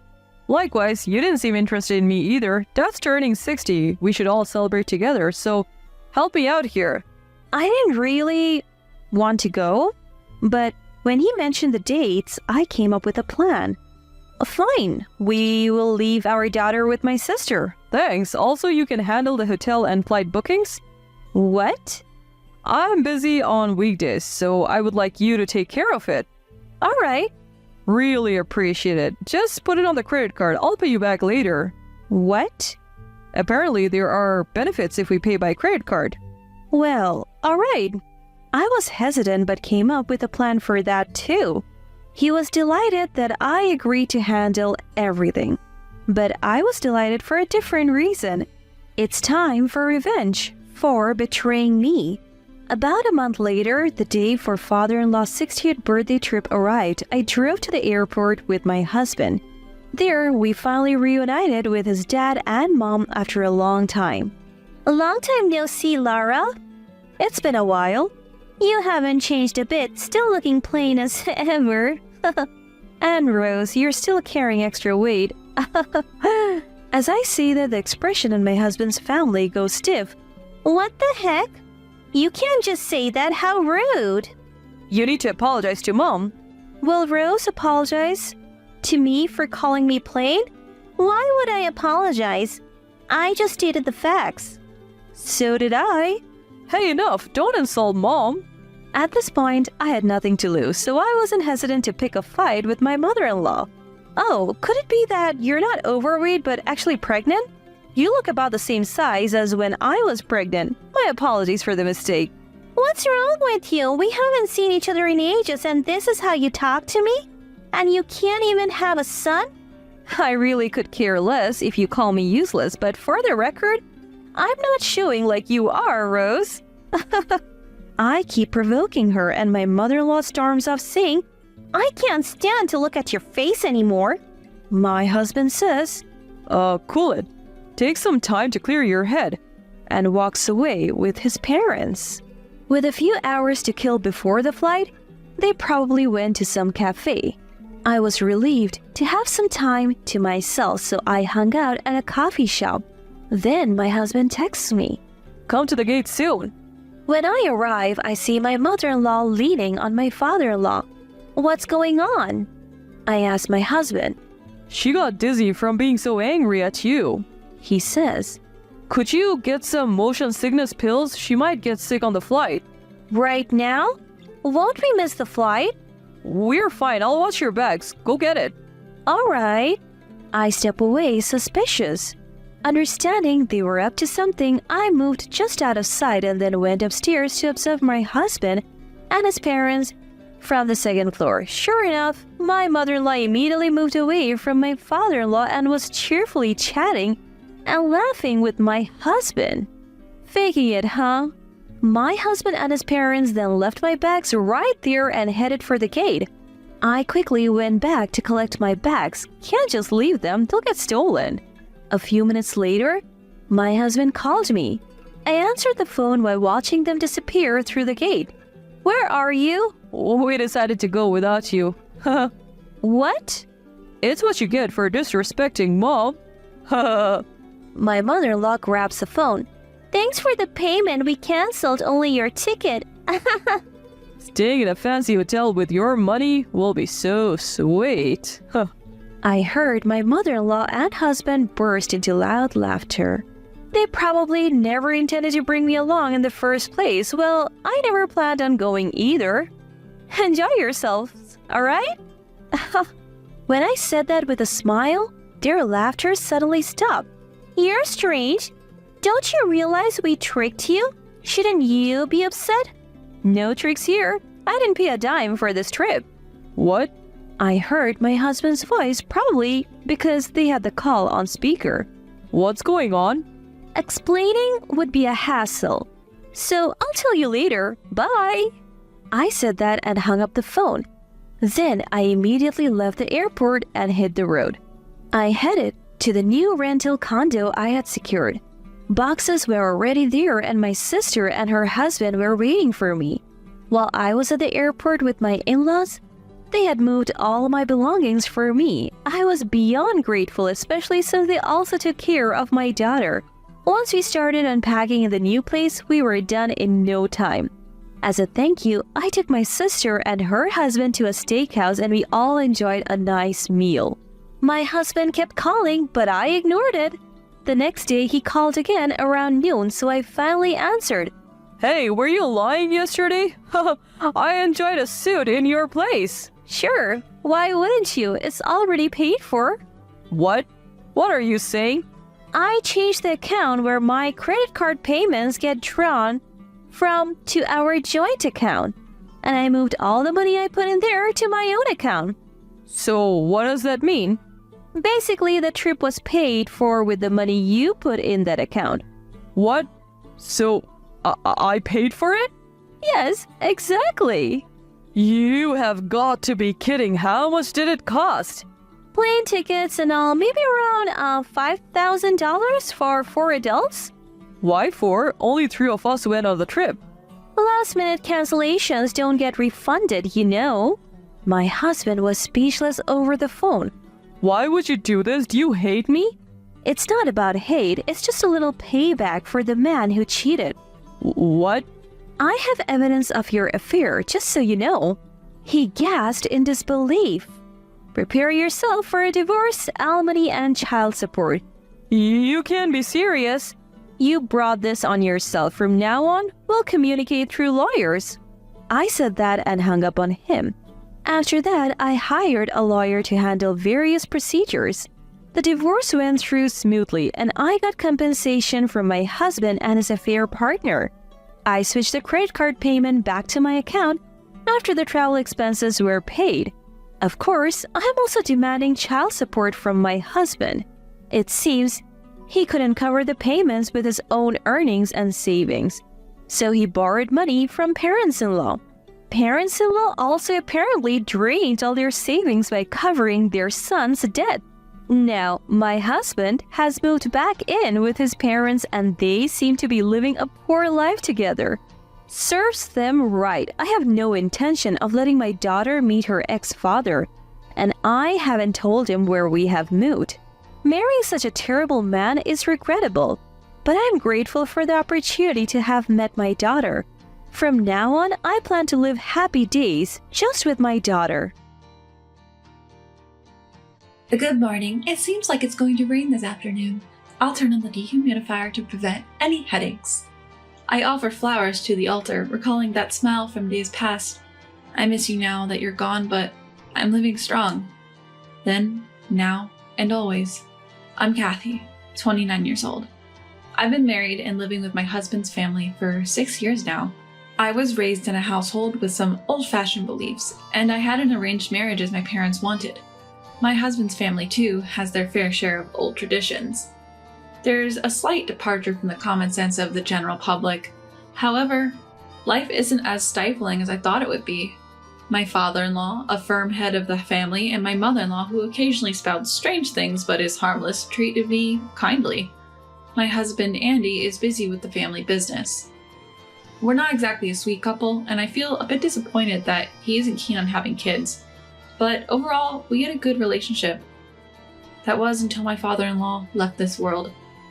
Oh, Kathy, you're daydreaming again. The weather's getting weird, too. It's so gloomy and damp every day. Talking to a photo every day is so morbid. My mother-in-law never ceases to complain. Good morning. When I went out to the garden, I saw my father-in-law's favorite flowers, so I cut some before the rain starts, I said with a forced smile. I didn't want to spoil my happy morning mood here, but my mother-in-law looked even more annoyed. What's this? You're making a big show of offering flowers. You just want to say you're taking care of things, right? Is this some sort of snub at me? I sigh inwardly. Honestly, you really don't have any common sense. Even if the forecast says it's going to rain, turning on the dehumidifier beforehand is just a waste of electricity.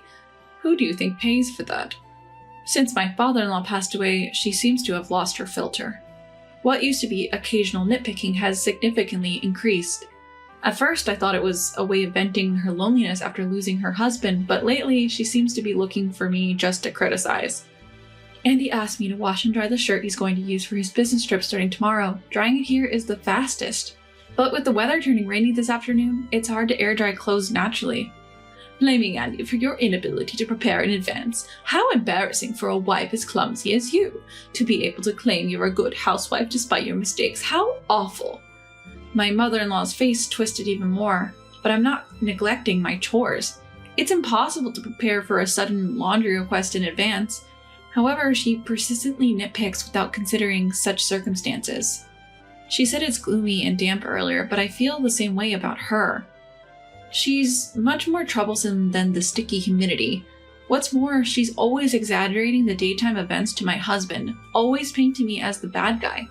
Initially, my husband ignored it, but recently he's been saying, "It's annoying, make her stop," or "Isn't it your fault?"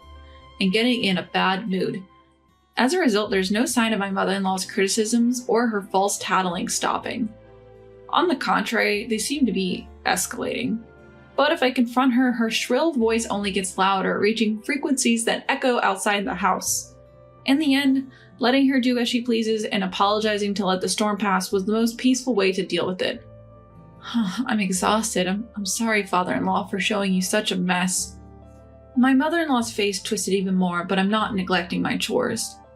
When my father-in-law collapsed from a stroke, my mother-in-law said, "I don't have the strength for caregiving," and did almost nothing. During changes in the weather or season, my father-in-law, who suffered from headaches and joint pain, would be grateful to me for my strenuous efforts to maintain a constant temperature and humidity. He would warmly smile and thank me, saying, "It's quite different now, thank you." As someone who had lost her real father in her childhood, I was initially confused about how to interact with my father-in-law, but he was very gentle, even while being steadfast. I feel like he thanked me in various situations. He was someone who was not stingy with his words towards anyone, and was positive about everyday events. What stands out to me is when I was still new to the household, before I became accustomed to the kitchen, I once forgot to turn on the stove while concentrating and learning the household seasoning for cooking. When it was time for the meal, I realized I hadn't cooked the potatoes. I braced myself, expecting to be scolded, but my father-in-law laughed it off and said, "Human beings feel a meal is even more delicious when they're hungry, so let's wait patiently." He even went on to thank me for always providing delicious meals. In this way, he lightened my spirits, and this attitude did not change even when he fell ill. Even during my first experience with caregiving, which I wasn't proficient in, he kept telling me, "You're a lifesaver, thank you." He was like my real father. That's why, even though time has passed since he passed away, I still find myself taking to his picture every morning, and I'm concerned about the room temperatures and humidity before it rains. My mother-in-law, who's become more harsh, and I sought solace in his smiling picture. Hey, what's this, all wrinkled and covered in fur? One night while cleaning up after dinner, my husband Andy came holding a shirt I had ironed and put it in the suitcase in the evening. "And what about our bedroom? It's a mess, and the stuff for tomorrow's trip is all scattered. What the hell? I told you I'm leaving early tomorrow." Andy has also changed since my father-in-law passed away. He has become harsher. I truly realized that my father-in-law was the pillar of this household. Andy threw the shirt at me with a stern face, and I was surprised. "Wait, what? What do you mean the stuff is all scattered?" "Hold on, this..." From the wide open window, the rain was pouring in sideways, drenching the curtains. And on the bed, the luggage had spilled out of the suitcase and was scattered about. In a hurry, I closed the window and crouched down to wipe up the poured-in rain. "Huh? Brownie?" In the corner of the room, there was a community cat, Brownie. "Poor thing, you're shaking so much. Come here, I'll dry you off." Despite the disastrous state of the room, I couldn't ignore the drenched cat, so I gently wrapped Brownie in a towel. "I know you're not the kind of kitten who would do something like this." Holding Brownie, who was purring lightly, I consoled him. "Hey, what are you doing?" Then I heard Andy's irritated voice from behind. "That's a stray cat, isn't it? Don't use a towel on something like that, and that thing probably made the mess in the room. Get it out of here now." Behind the disgruntled Andy was my mother-in-law. "What a mess! The room, the stuff for the trip, everything is all messed up. And what's that dirty thing? Using a fine towel on that is unbelievable. I'm speechless at your lack of common sense." She's hardly speechless, she's triumphantly blabbing. "Prioritizing a cat that broke into the house and caused this mess over the actual disaster. You must be out of your mind." My mother-in-law's voice, louder than ever, made me finally retort. "With all due respect, mother-in-law, it wasn't Brownie who made the mess in the room, right?" "Huh! That can't be." My mother-in-law defended herself, but it didn't make sense no matter how you look at it. Because the shirt that Andy brought was wrinkled and covered in fur, but it wasn't wet. If a soaked cat caused a mess, the shirt and the luggage should be wet too, shouldn't they? Exactly, the stuff on the bed was messy, but not wet at all. Rather, only the shirt was covered in fur. The rest seemed merely scattered. And I had the suitcase closed and placed next to the shelf. It would be... impossible for a cat to move it to the bed, unlock it, and mess it up. That's not all. My mother-in-law's hand was covered in several band-aids. She didn't have them in the morning, so it's proof she injured herself in the afternoon. If my guess is correct, those scratches are from being scratched by Brownie. The windows are intact, and so are the screens. How on earth could the cat have gotten in on its own?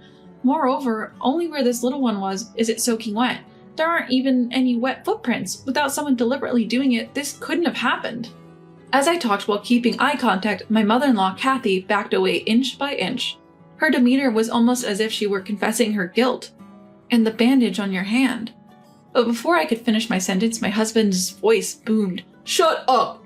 Caught off guard by his loud voice, I cringed, to which my husband, Andy, spat out angrily. "I don't care. Just kick it out and clean up quickly. Don't make me repeat myself. I have to get up early tomorrow. I'll sleep in the guest room tonight. Get it ready fast."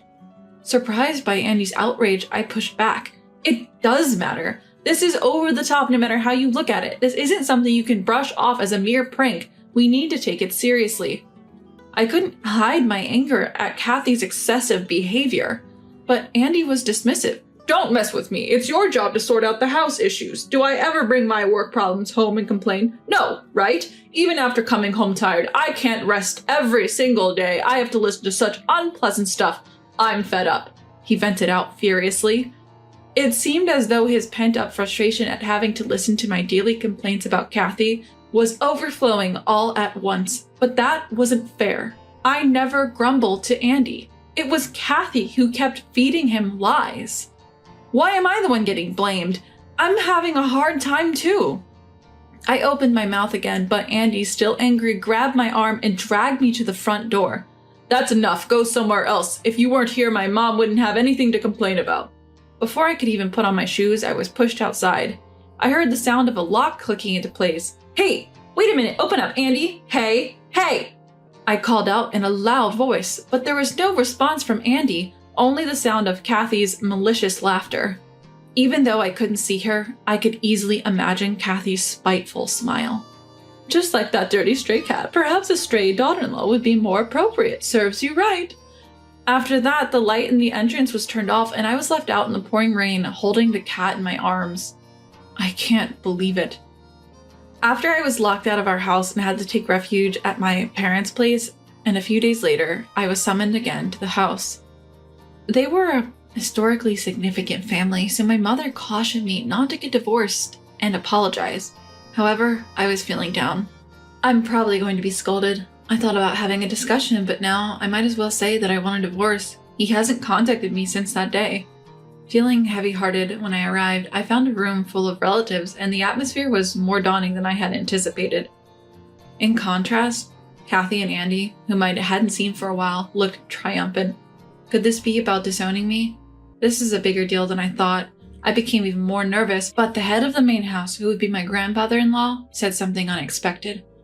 "The reason I gathered everyone here today is to discuss the inheritance. We plan to switch to distribution, keeping up with the times." This was not at all what I expected. I was relieved that it seemed I wasn't going to be blamed. On the other hand, Kathy and Andy became excited, pushing their way through the relatives. "How will the assets be divided specifically? What about the house we're living in? There's land, vacation homes, and a company too." Kathy brazenly put forth her greedy demands. She whispered to Andy that he should seize this opportunity to gain control of the business given his promotion. Andy didn't seem entirely against the idea. Seeing their shamelessly happy faces, I decided once and for all to go through with the divorce. I could easily imagine my future with the wealth-seeking Andy and Kathy, who would accuse me of being a freeloader and gold digger. It would be better to cut ties cleanly. Right now, they would likely be happy to divorce. But then, "There's no property for you two to inherit." My grandfather-in-law rejected Kathy and Andy's expectations with a heavy sigh. "What?" The patriarch spoke to the two of them, who were taken aback. "I will bequeath my assets to Kathy. There's none for you two." Having my name abruptly called, I was at a loss for words, and my in-laws were flabbergasted. "You must be joking. A wife doesn't have such rights, and she's run away from home abruptly without a shred of responsibility. A failure who doesn't even bear children. We were thinking of disowning her, right, Andy?" Yeah, it's a hassle to have a dispute at home. If we don't have enough hands to manage the house and the business, hiring people is more efficient and it's better for our mental health, I think. They coldly discarded me. Then the patriarch, who had heard the statements, pulled out an envelope from his pocket. A will? The patriarch solemnly read out to the stunned couple the will of his son, my father-in-law. In the event of a dispute after his death, all borrowed property should be returned to the main family. However, in regard to his wife, Kathy, she continued to receive the protection of the main family. In other words, no matter what happens, I would always be able to live with the support of the main family. What? That's a lie, right? My husband was speechless and my mother-in-law was in shock. The patriarch shrugged his shoulders. Kathy, I plan to bequeath you the property you need to live. If I lend it, it will tie you to this house. But if I bequeath it, you can live alone even if you divorce. Or you could remain our daughter-in-law and remarry if you want. I was also adopted, so I can somewhat understand your position. As the main family, we will respect your decision, so don't worry. The patriarch who said this and laughed resembled my father-in-law in my memory. Well, wait! That's too much! What did we do? She ran away on her own. We are the victims here. She argued vehemently that it was me, the wife, who was in the wrong. There is no need to add insult to injury. Huh? What are you talking about? As my mother-in-law tilted her head, an unexpected person appeared in the living room at the patriarch's door. The elderly neighbor from next door? To my surprised face, the cheerful man showed me an envelope that was identical to the will I had seen earlier. I was asked by your father-in-law to contact the main family if something happened at home. When I saw them kick out the wife alone, barefoot and penniless on a pouring night, I didn't think it was right, so I stepped in. Right, Brownie? The old man, carrying Brownie in his arms, handed him over to me. Thank you for the shoes and transportation money that time. I couldn't personally thank you, and you went out of your way to consider this. As I thanked him, hugging the warm Brownie, he brushed it off. It's give and take. We help each other when in trouble. He used to say, he was a good man. That you were going through a tough time after he was gone is a well-known fact to the neighbors. You held up well. My eyes grew hot. My father-in-law, till his last, had sown seeds of kindness. Thanks to that, my neighbors were on my side. Even now, do you insist on being the victims? The patriarch asked in a stern voice. My husband and mother-in-law, who were watching our exchange with their mouths agape. If you can't respect someone as an outsider, then you should leave, and you don't need to come to the company anymore. The two of you start over somewhere else and become people who understand shame. At the patriarch's roar, my husband and mother-in-law shrank back.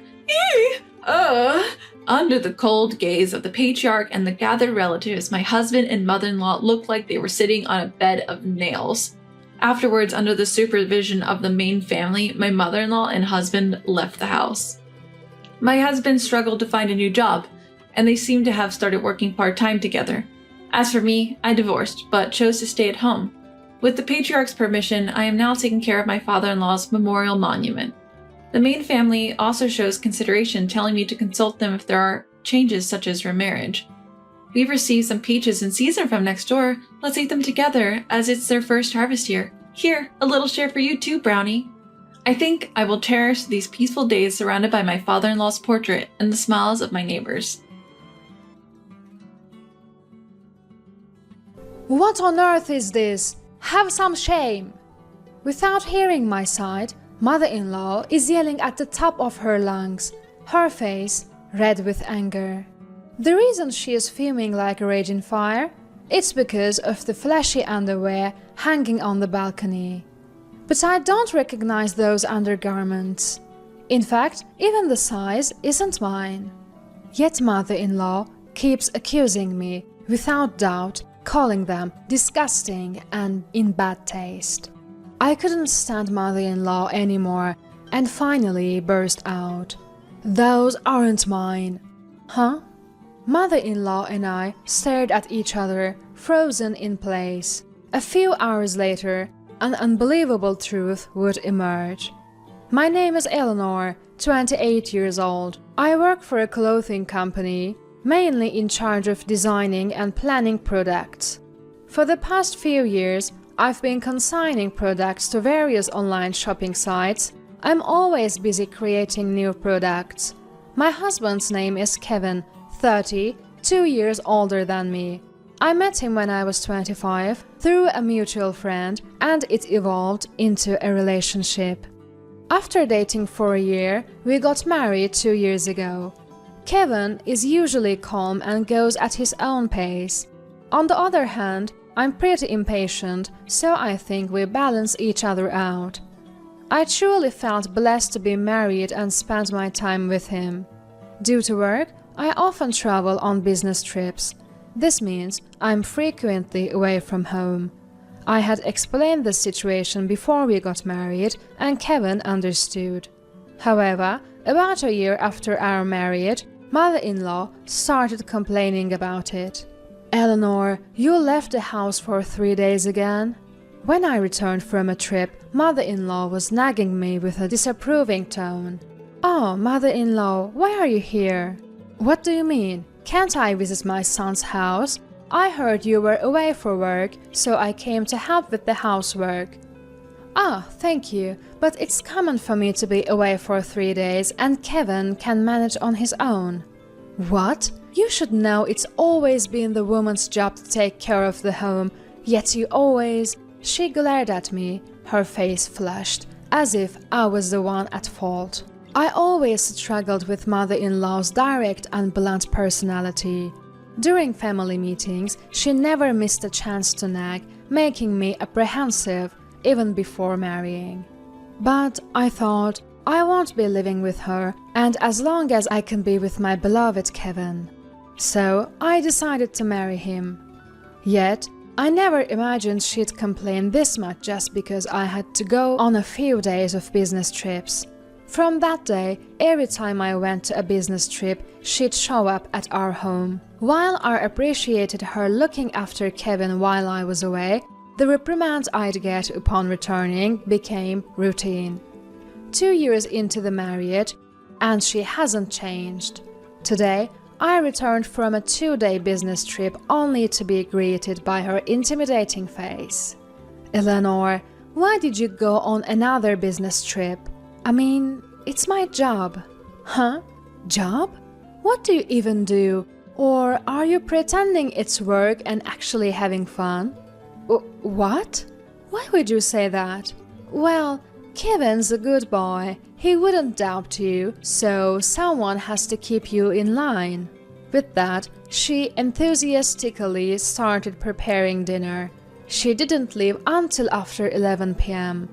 Her constant complaints about everything made it unbearable. I let this moment pass. The cycle would just repeat. Thinking this, I approached Kevin, who was relaxing with a beer after his bath. "Kevin, can we talk?" "What? I've got work tomorrow. I wanted to sleep after this drink." "I'm sorry, but this is important."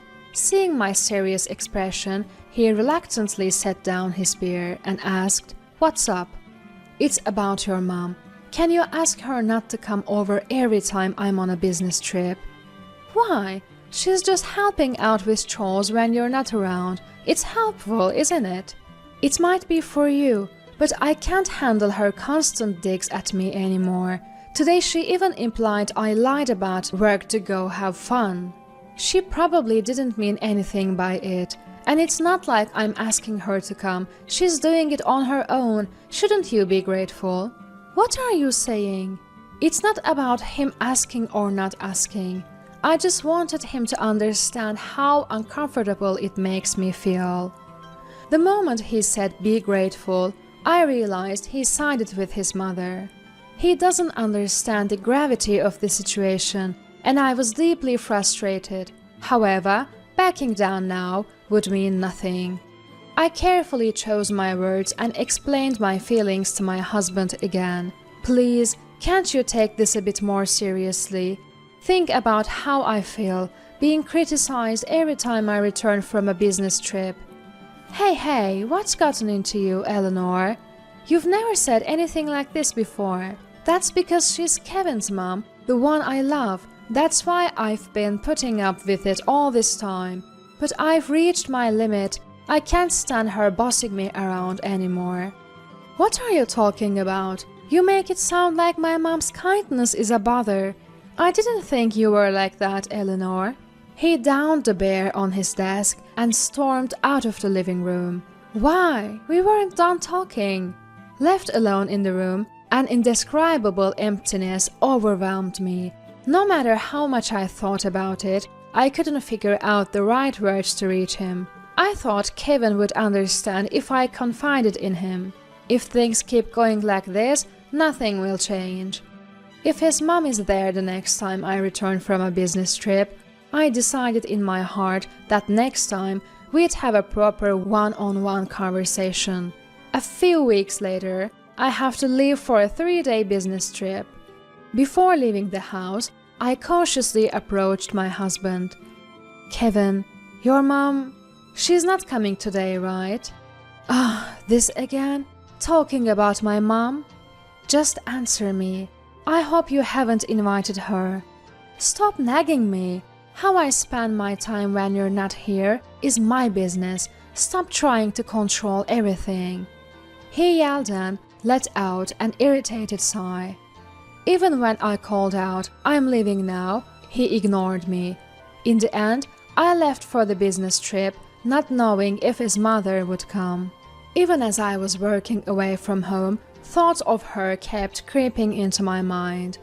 Though I used to focus on my job without any concerns, now I was completely distracted. I was surprised at how mentally drained I felt, but I couldn't back down now. As I had decided earlier, if his mom is at home next time, we'll definitely have a proper talk. That resolution remained unchanged. When I returned from my business trip, I opened the front door with trepidation. And as I had expected, I saw his mother's shoes in the entrance. She was cheerfully singing and cooking in the kitchen. She seemed to notice my footsteps and turned around before I could greet her. "Oh, Eleanor, it seems like you've been out playing for days, haven't you? Did you have fun?" I was instantly annoyed by her phrase. Out playing. I wasn't playing, I was just working. "Oh, making excuses again? You're such a hopeless wife, always talking big. That's what happens when a woman works outside." She sighed dramatically and glared at me. Though I flinched at her sharp gaze for a moment, I gathered my courage and initiated the conversation. "I have something to talk to you about today." "Oh, perfect timing. I have something to tell you as well." "What?" Mother-in-law forcefully grabbed my hand and dragged me to the balcony. Pointing at the laundry hanging there, she demanded with a fiery tone, "Mind explaining this? What is this?" That should be my line. "What is this mess? Have you some decency?" What mother-in-law pointed at were several flashy pieces of underwear hanging out to dry. They were adorned with bright red and pink lace, drawing immediate attention. They covered the bare minimum. Mother-in-law's face turned bright red as she yelled at me. "You're trying to seduce other men with these, aren't you?" "Hold on, mother-in-law. Just calm down for a second. How can I possibly stay calm with these? Hiding such indecent underwear in Kevin's room. Did you think you wouldn't get caught? No, listen. Such disgusting taste in underwear. This isn't Kevin's style at all. You have such terrible taste. Are you having an affair? Who is it? Tell me." "It's not like that. Please, just listen to me. No more excuses. We never should have let Kevin marry someone like you. I expect you to divorce him immediately. Do you understand? You hussy." At that moment, all the negative emotions I had held back surged forth. Before I knew it, I had thrown my bag on the floor and was glaring fiercely at mother-in-law. "What's with that look?" With a tone as cold as ice, I replied to the emotional mother-in-law, "These aren't mine." Time seemed to freeze at those words. With a deer in the headlights expression, mother-in-law stood still. Clearing up the facts, I said, "Mother-in-law, I think there has been a misunderstanding. Those aren't my underwear. I don't wear such bright colors, and the size isn't even right." What are you talking about? Then whose underwear is this? I saw them for the first time today. Didn't you say earlier they were found in Kevin's room? Well, yes. I thought I'd help him pick out some fall clothes. So I was organizing his closet. That's when I found a bag at the back and these came out of it. Oh, really? Well, I don't know anything about it. Let's wait for him to come home. Mother-in-law, as if she had come to some realization, went pale and sat on the sofa. Of course, I had a bad feeling about it too. Yet, I acted strong, not showing mother-in-law my unease. An hour later, with a casual "I'm home," my husband returned. As he entered the living room, I planted myself firmly in front of him, looking stern. "What's going on, Eleanor? And why is Mom here too? Did you two have a fight or something?" "It's not that. Mother-in-law and I have something we need to ask you."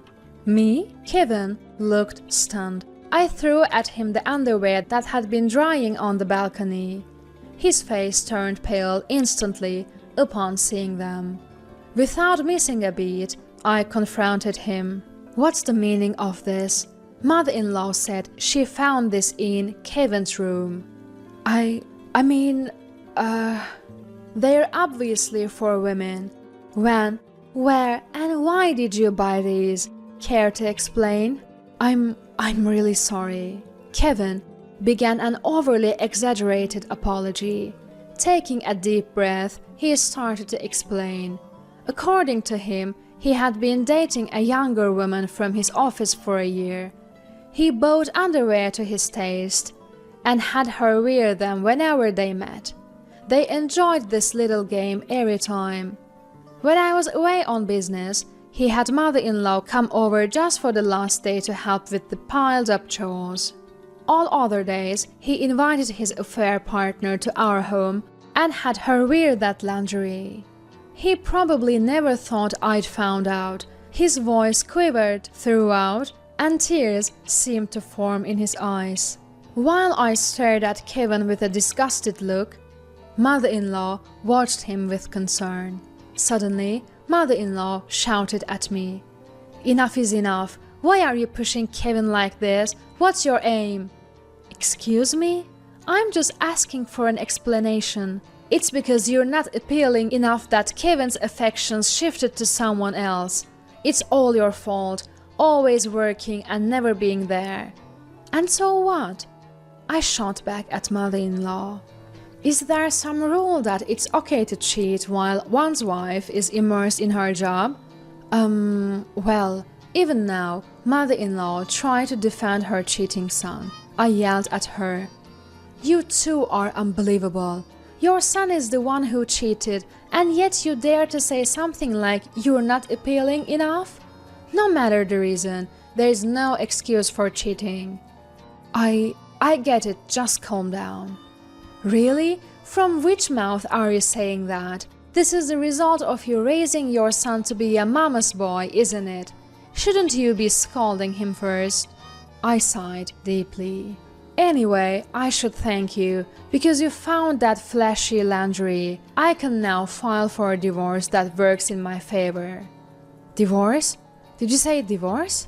Kevin finally reacted. "Please, forgive me. Haven't I apologized enough? A divorce will ruin my career." Mother-in-law desperately chimed in. "Exactly. Divorcing over just an affair. You are simply not tolerant enough. A wife should forgive her husband's little affairs." "Just an affair? I'm not the unfortunate wife who tolerates her husband's cheating. I'll make sure to get every penny in the divorce settlement. Be prepared, you worthless mother and son duo." Right after that, I packed all my belongings and left the house. Once I found a new place and settled in, I contacted a lawyer about the divorce and compensation. I demanded compensation not just from my husband, but also from the woman he cheated with. Turns out, she was a junior colleague at his workplace. A co-worker spotted them arguing about the conversation. And news of their affair spread like wildfire in the office. They were instantly treated with disdain. Unable to handle the office gossip, she resigned on her own. Meanwhile, Kevin had to stay at his job just because of the compensation he owed. Still, his reputation plummeted, and all his hard work over the years seemed to wash away. The position he'd worked so hard for collapsed, and I heard he's now stuck in a deep-end job. But even more tragic was the fate of his mother-in-law. She got exposed for harassing me, and for defending her cheating son. Her husband, father-in-law, found out and apparently served her with divorce papers. She was kicked out of the home they had shared and went to stay with Kevin in his apartment. But, struggling with rent, Kevin and mother-in-law had to move into a smaller place together. They constantly blame each other for their misfortunes, maintaining their usual toxic relationship. It seems it's only a matter of time before they self-destruct. As for me, I'm back to enjoying the freedom of being single. I want to continue my job without any hesitation and live a life I'm truly content with. Finally, off on time. Great job, me, I said, standing up from my desk. Working in sales overtime is not uncommon for me, but today, I was determined to leave right on time. Why? Because my favorite actor's starring drama was premiering tonight. I had to watch it live. With that thought, I left the office in high spirits. My husband should be cooking dinner, so I planned to eat and relax before the drama started. Oh, maybe I could enjoy a drink too. At home, I just want to unwind with my husband. Lounging on the sofa and watching TV is the best. I wanted to tell my overly excited self to calm down a bit. If only I could have a glimpse of the future at that moment, things might have turned out differently. My name is Alicia. I am a 27-year-old office worker. My husband Philander and I are in our first year of marriage. We are still in that sweet honeymoon phase. Philander, my college junior, has an innocent smile that I find adorable. He's a bit unreliable but has many friends and a cheerful personality, so being with him is always fun. That's why I married him. I'm home, I said, returning with some drinks. The smell of fried chicken wafted all the way to the entrance. Hungry, I entered the living room only to face a reality I couldn't accept. Welcome back, Philander said, smiling innocently, but that wasn't the issue. Who are you? I couldn't take my eyes off the man in the aloha shirt sitting there. I had passed a straw hat at the entrance without noticing, too excited about the drama. He nodded at me while eating fried chicken, and I instinctively nodded back. No, wait, that's not it. Who?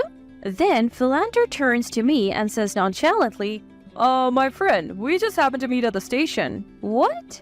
Invite a friend you just happened to meet at the station to our house out of the blue? Without even telling me? My mood takes a nosedive at this point. Philander seems to have lived alone since his student days, leading a rather carefree life.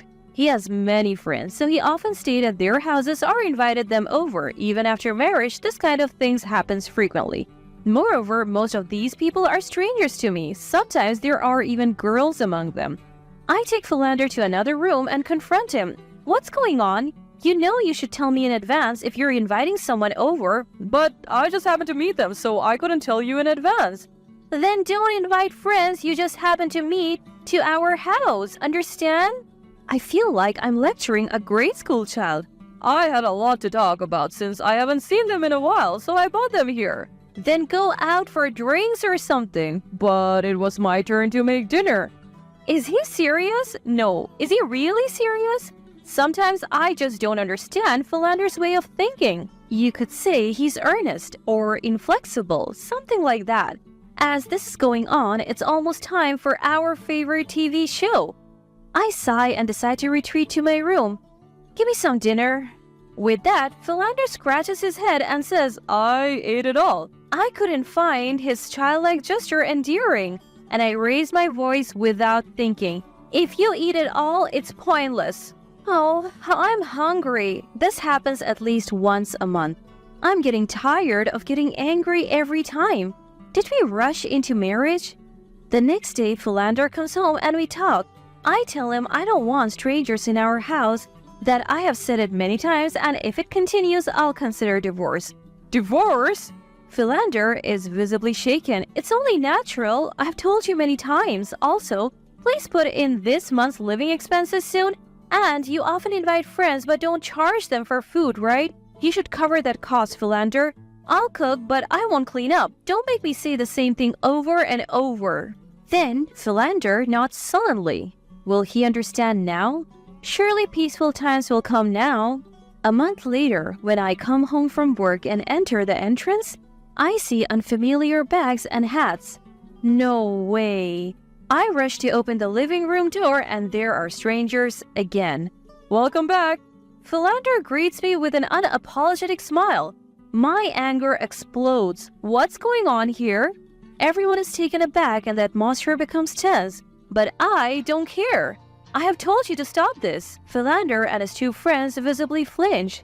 As I approach Philander, his friends quickly leave. I told you last time, right? You didn't forget what I said, did you? I said if it happens again, we're getting a divorce. Philander tries to calm me down, but I can't take it anymore. Don't you understand how it feels to come home from work and finally relax? I can't relax with strangers around, can I? They might be your friends, Philander, but they're strangers to me. I don't even know them. Why don't you understand? Then Philander starts making excuses. But Alicia, I thought it would be fun to have a lively house, and since I was on dinner duty, I thought it would be okay. Unable to control my anger, I smile. Understood. With that, I retreat to my room. The next day, I leave for work and head to the government office. Naturally, I'm going to get divorce papers. I fill in my name on the spot and head home. I wake up the sleeping Philander and thrust the divorce papers at him. What? What's this? Divorce papers? Huh? Philander is in a panic, but I have no sympathy left for him. I'm calling the movers to take my stuff. With that, I contact the moving company I booked yesterday, and they're ready to come right away. Wait a minute, what's going on? What's happening? Not understanding the situation, Philander continues to panic. I tell him, let's get a divorce. Despite saying that, he keeps asking why and how, and I couldn't take it anymore. I told you if it happened again, we would get a divorce.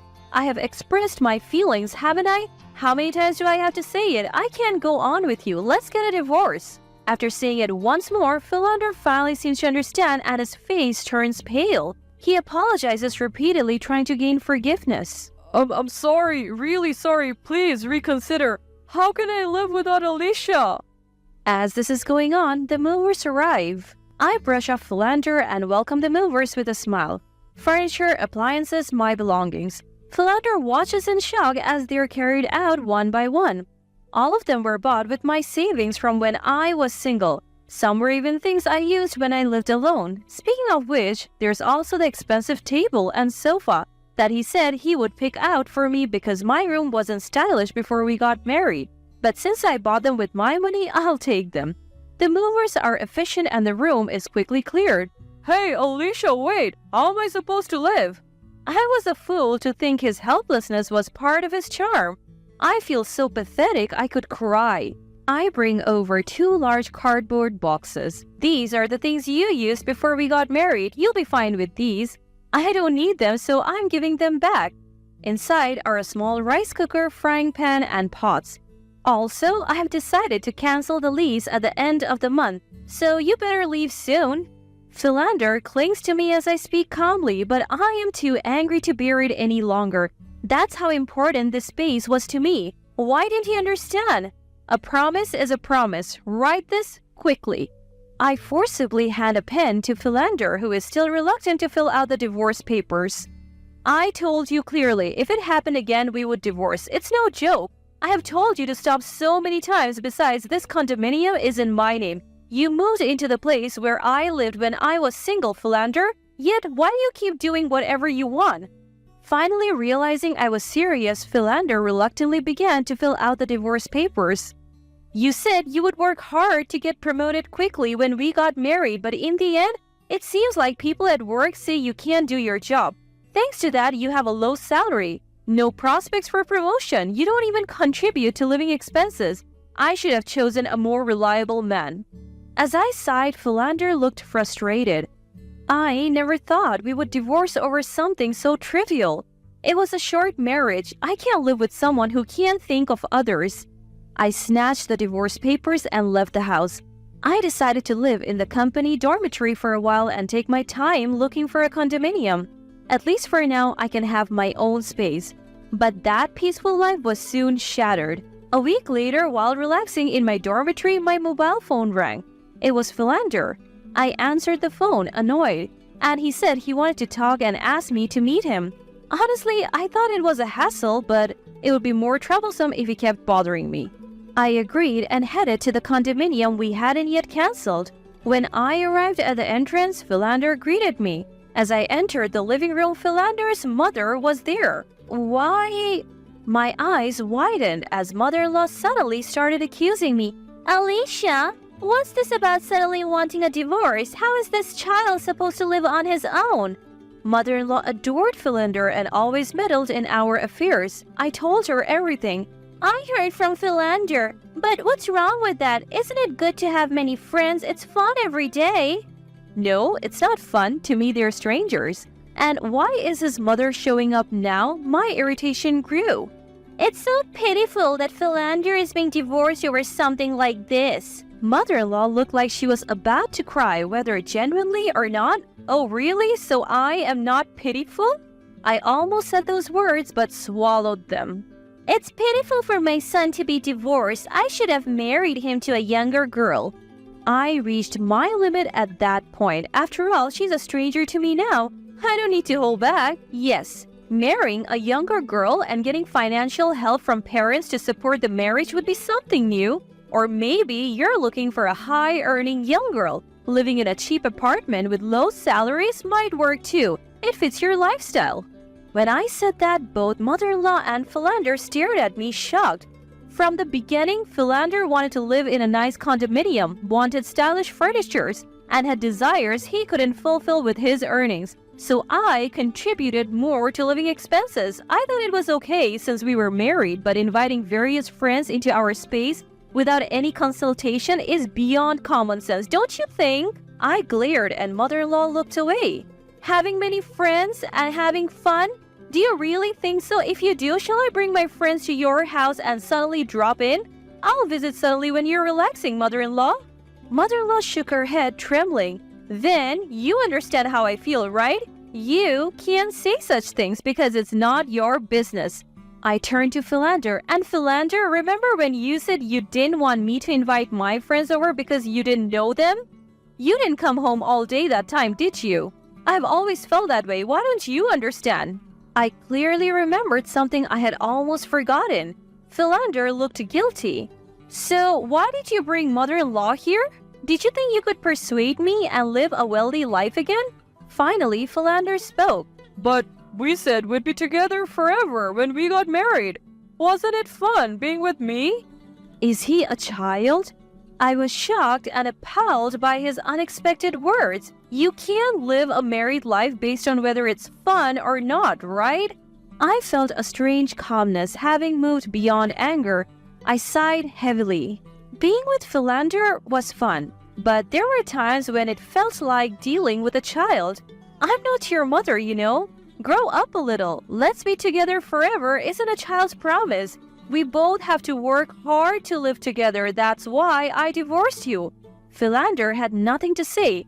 Also, I would like you to pay back some of the living expenses you didn't contribute. As I said this, exasperated mother-in-law looked at Philander. You were supposed to put in living expenses, but you said you spent it on fun lately and didn't put it in. Roughly calculated, it's a total of $200,000. A grown man who works and can't even put in that much is pathetic, isn't it?